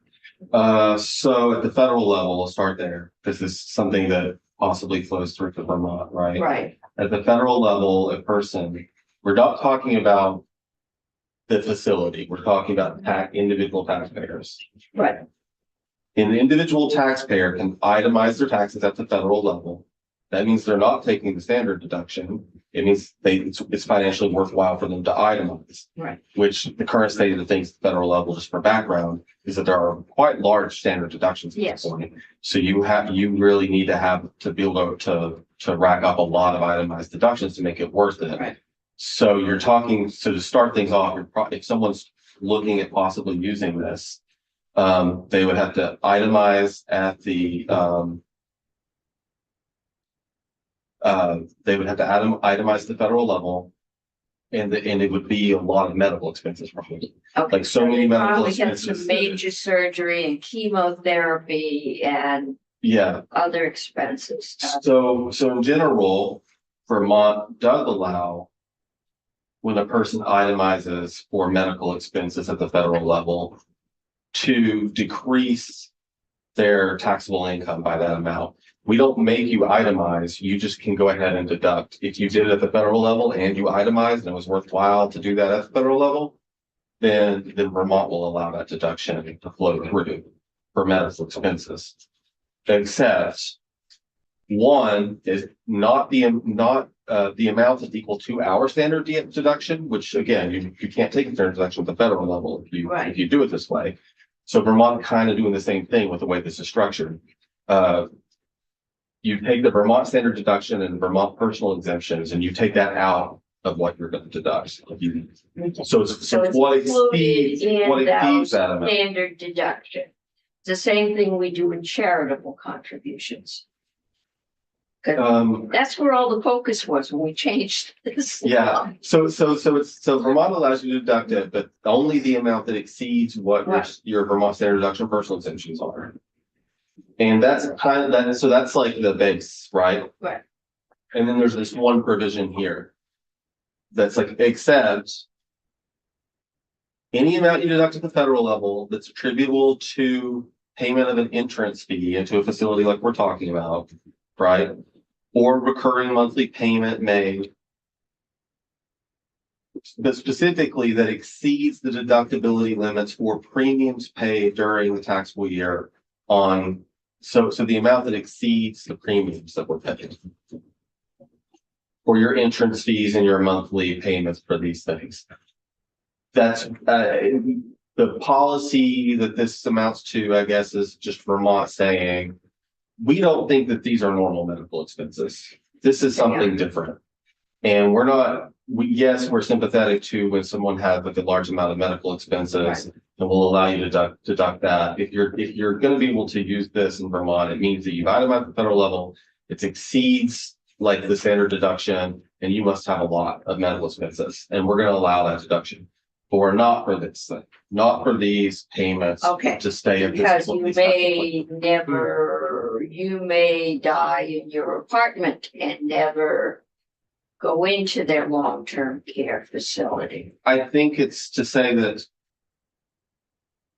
my understanding, and again, I don't have a ton of background on what they do at these places, but reading this makes me think that, you're paying for more than just medical care here. Yes, you are. And that is why it's being carved out and not allowed. But wait, it's being carved out in current law, and this would take away the carve out. This would take that away and say, actually, We'll let you deduct just all of it. kidding, the entrance fee and the monthly payments, we are going to consider that medical expenses now. Yeah, All of it? The part that exceeds the deductibility limits for premiums paid. yeah, so that's an extra benefit for these people. Yes, That is a because total those, extra benefit. they include generally lawn service, snow plowing, property taxes, every expense that goes with living there. I don't know if they provide you a meal. The intent of this, and the original intent, when it was put in, and this was 2, 3, 4, I don't remember how many years ago, but I do remember the discussion at when it was put in.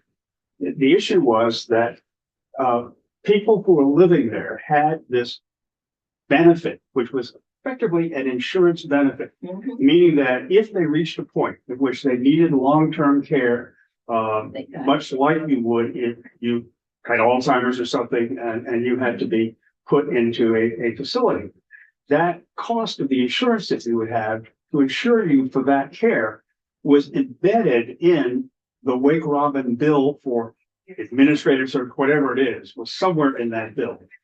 Wake Robin was unable to or declined to provide any basis for which part of it represents living there right now, as opposed to which part represents the potential, not necessarily the potential of having to invoke that extra care, that residential care, as opposed to independent living in a facility like that would provide. It was trying to come up with a calculation to equalize the Wake Robin residents' expenses paid to Wake Robin to cover that insurance, if you will. And the goal was to allow a certain amount to be used, which was effectively an insurance payment for long-term care insurance to match what an individual who was buying long-term care insurance outside the facility would pay. That was the intent. That was the compromise we came to Yeah. like 5 years ago. Right, right. That was in 2020, That's just before the pandemic. I remember the debate on the floor because Senator Pearson found himself in an awkward position on this one. Mhm. And that was the compromise we came up with, where they would be treated the same as anyone else as if it was long-term care. But this provision in this bill would give them even more favorable treatment and give them, collectively a $500,000 tax break. And that's especially at this time, and especially because they largely are more higher income people, I think it's not a good use of our state revenue. Kirby, this would allow them to deduct in Vermont anything over and above the standard deduction and the personal deduction of their entire annual fees to Wake Robin, which are, I'm sure, substantial. In those fees, because Wake Robin says it can't break them out. I think some of it is can't or won't is the question. They won't put a number on it. I'm sure they could pick a number. But those fees also include an awful lot of other amenities. That the rest of us. Like sidewalks. Yeah, and other things. But. Yes, I mean, these facilities, the ones that don't have long-term care, you get nursing services, you get recreation, you get classes, you get housekeeping, you get all your snow plowing, all the expenses you would normally put into your own house that you don't get to deduct. I don't get to deduct my snow plowing, I don't believe. And so that's why we haven't been able to. It sounds like saying you can deduct all of that is opening a can of worms, and I'm going to be in here next week saying, well, it's costing me $40, $50 a pop to plow the snow in my yard. That was not the intent. And I So think it sounds like we want to. it sounds like we may need to do some more work on that. I think we already did. What's in current law is the compromise. Right. We That's how did we're that looking. 5 years ago. Yeah. So I think we just take this out. They're trying to get a better bonus, here. So Or did they come in and ask for this or did? I don't know. I don't remember any testimony from them on this. I figured last year. Yeah, So last year we had Yeah. a testimony in Senate Finance. but we certainly did not this year. But so it is stripped. I'm looking at the appropriations. Appropriation will be striking out sections 18 through 21, the reader assistance headings for their entireties and renumbering the remaining sections. So my question that might be to Kirby is, if appropriations is striking these sections, but Senate Finance still has concerns with it, do we need to strike it as well?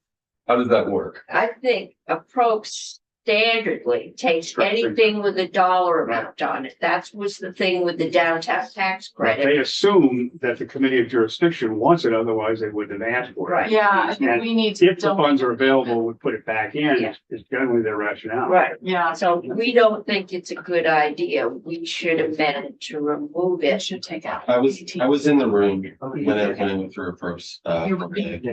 And, yeah, they were told Senate Finance didn't have an amendment. They haven't made any changes. So I would say you should take action to make it clear that Yeah. it was not your intent Is spam. to endorse Now, everything. Madam Chair, do you intend to vote this out today? If we don't, we're gonna have to ask to have the bill passed over, which we can. What I was going to suggest is if we do pass it over for a day, that we give the chair of economic development, who's Oh, yeah, one of the proponent of this particular piece, neither of the two members who are here were part of it. We An will. opportunity to explain the rationale. Okay, and I will look to you two members to let her know that it sounds like that is our plan. Because it is it is a deduction well in excess Mhm. of what any other Vermonter gets. If we can find a way to just say 1/3 or 1/10 or pick a number is what. If there were a way to effectively estimate the value of the benefit and then compare it to the deduction that you would be able to take in the normal course of business if you were paying it directly, then that would be fine, but I don't think we're gonna be able to do that. Do the average, you wanna deduct the average cost of long-term care insurance. It already does. It already does. The current law language already has that compromise in it. That's what we did. So, 5 and years that, ago. that should be enough. I No, I wonder, agree. yeah, okay. So we're gonna plan to strike this. What about sections 19 and 20? I think we should strike those as well. Getting, that's the The ADUs. ADUs. Committee. Are we gonna keep it or strike it? I would echo what Senator Brock said. I feel like I'm failing to make the argument for this bill that came from my morning committee, but I'd certainly welcome the chair to It come would in. not be the first time. So I say it was somewhat regular for votes to be different in the two. If we can hear from the chair, I think tomorrow, passing over would be good, but I prefer. Just because I'm failing to make the argument that what it is. Well, we heard from the commissioner, but the commissioner said this was not in the governor's recommend. Which is earth shattering. Always fit in the recommend. My understanding is this came from a suggestion from a constituent. That's my understanding. Okay. I mean, you are getting state money. You are, getting a lot of help. We can hear from the chair. That's why I asked to not present this bill, because I support it and everything that was just in my impressions. Lots of good things in it, but. Yeah, well, this is an economic development bill. This is actually small compared to some of the former chair's economic development bill, which also arrived in the last day of the session. Sometimes 3 and 4 of them. Okay, so we've got those two. I'm gonna try and give you a 15-minute break. We'll get John at 4. My understanding right now is we're going to talk with him, but ask for an amendment that strikes all the stuff about 50% of AMI or 150% of AMI. Keep in the purpose that this is, to decrease the overall cost to allow for the development of more workforce housing, for better lack of word. Let's see, what else are we going to? Time limited to 5 years. Workforce and primary residential housing.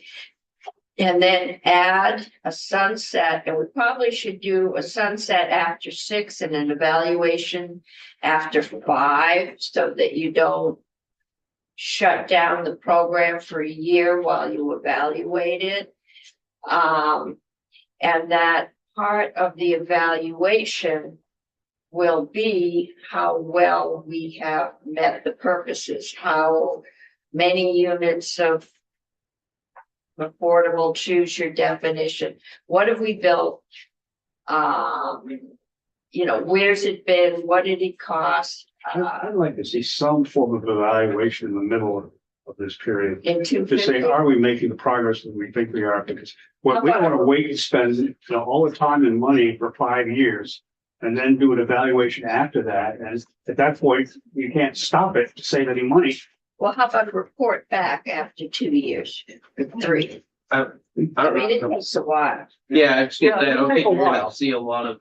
Yeah, it takes a long time. And by the time you go through permitting and get things to the ground, Mara. Maura Collins from BHP, just to say that, the Priority Housing Project, the, NRB used to annually report on the PHPs that were approved each year. Wasn't an evaluation. It was a chart that said these projects in these communities, whatever. So every year Okay. there was a publication. Well, in the public Annual domain. report, As a minimum, I think that's fine. okay, I think to that's be fine. sent It shows- to, That shows that you're making some progress yes, toward the goal as opposed to being nowhere. which also would allow us to say, why aren't we, what's happening? What's the roadblock? Maybe it's the amenities. Or if we find that they built all the houses after a year and a half, we'll know that something's wrong.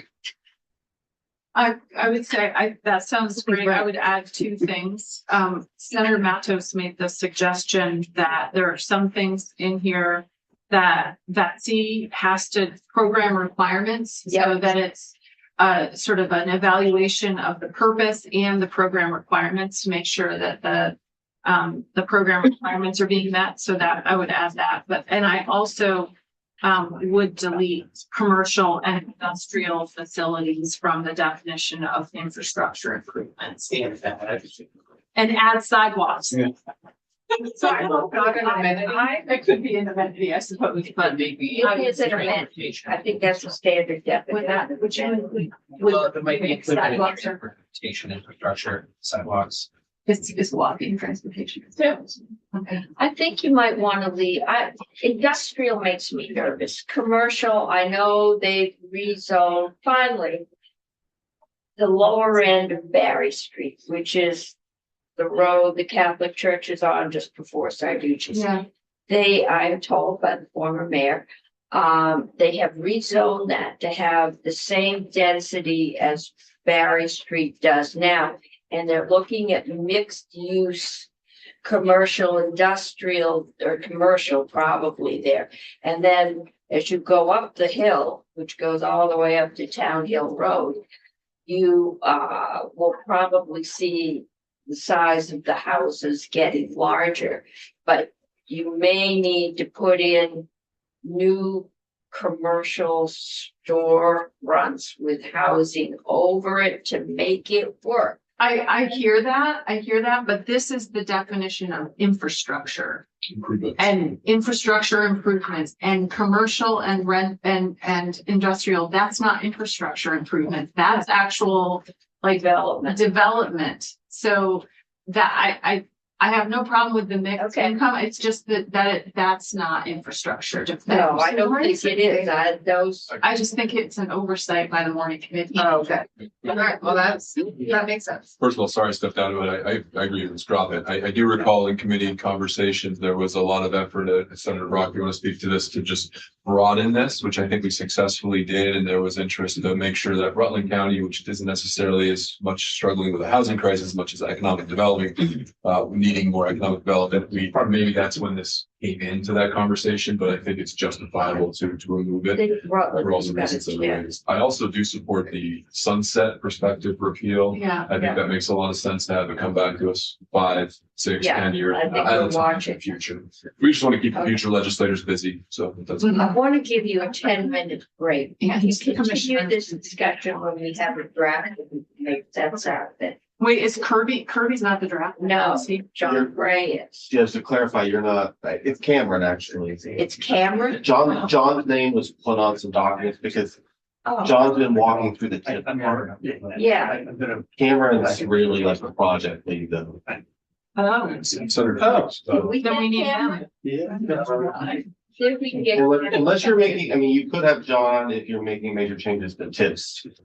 If you're Well, just, yeah, if you're no, just we're- stripping out, yeah. like, and I've been doing the tax stuff, Yeah. and if you're just stripping out the tax stuff, Yeah, camera stuff, that's. that's easy. Well, it's. But both. no, We are we're doing changes to tip the changes. I think it's still John's. Okay. We're not looking at, except maybe Xing it out, then they can fight with. Yeah, and deleting That's three not sections, drafting. John could That's Zorro. draft that. I would suggest connecting in with Cameron first, though, because just to, and then have maybe like Cameron delegate, you know. I guess then. Okay, Cameron and John. We will take this to the committee once we grab it. So we will take it, and I can assign one of you to take it down there. But usually, if you were going to do an amendment to a bill, the committee, you will bring your proposed amendment to that committee, the minute it's solid. And you will say, this is what I'm proposing. And they will get up on the floor and say, we can live with this, or no, don't support it. I was just waiting for tomorrow, if you're gonna invite somebody to speak, Patience, the assigned reporter. as Yeah, well. no, I'm not gonna invite somebody to speak. I said one of you towns. That works too.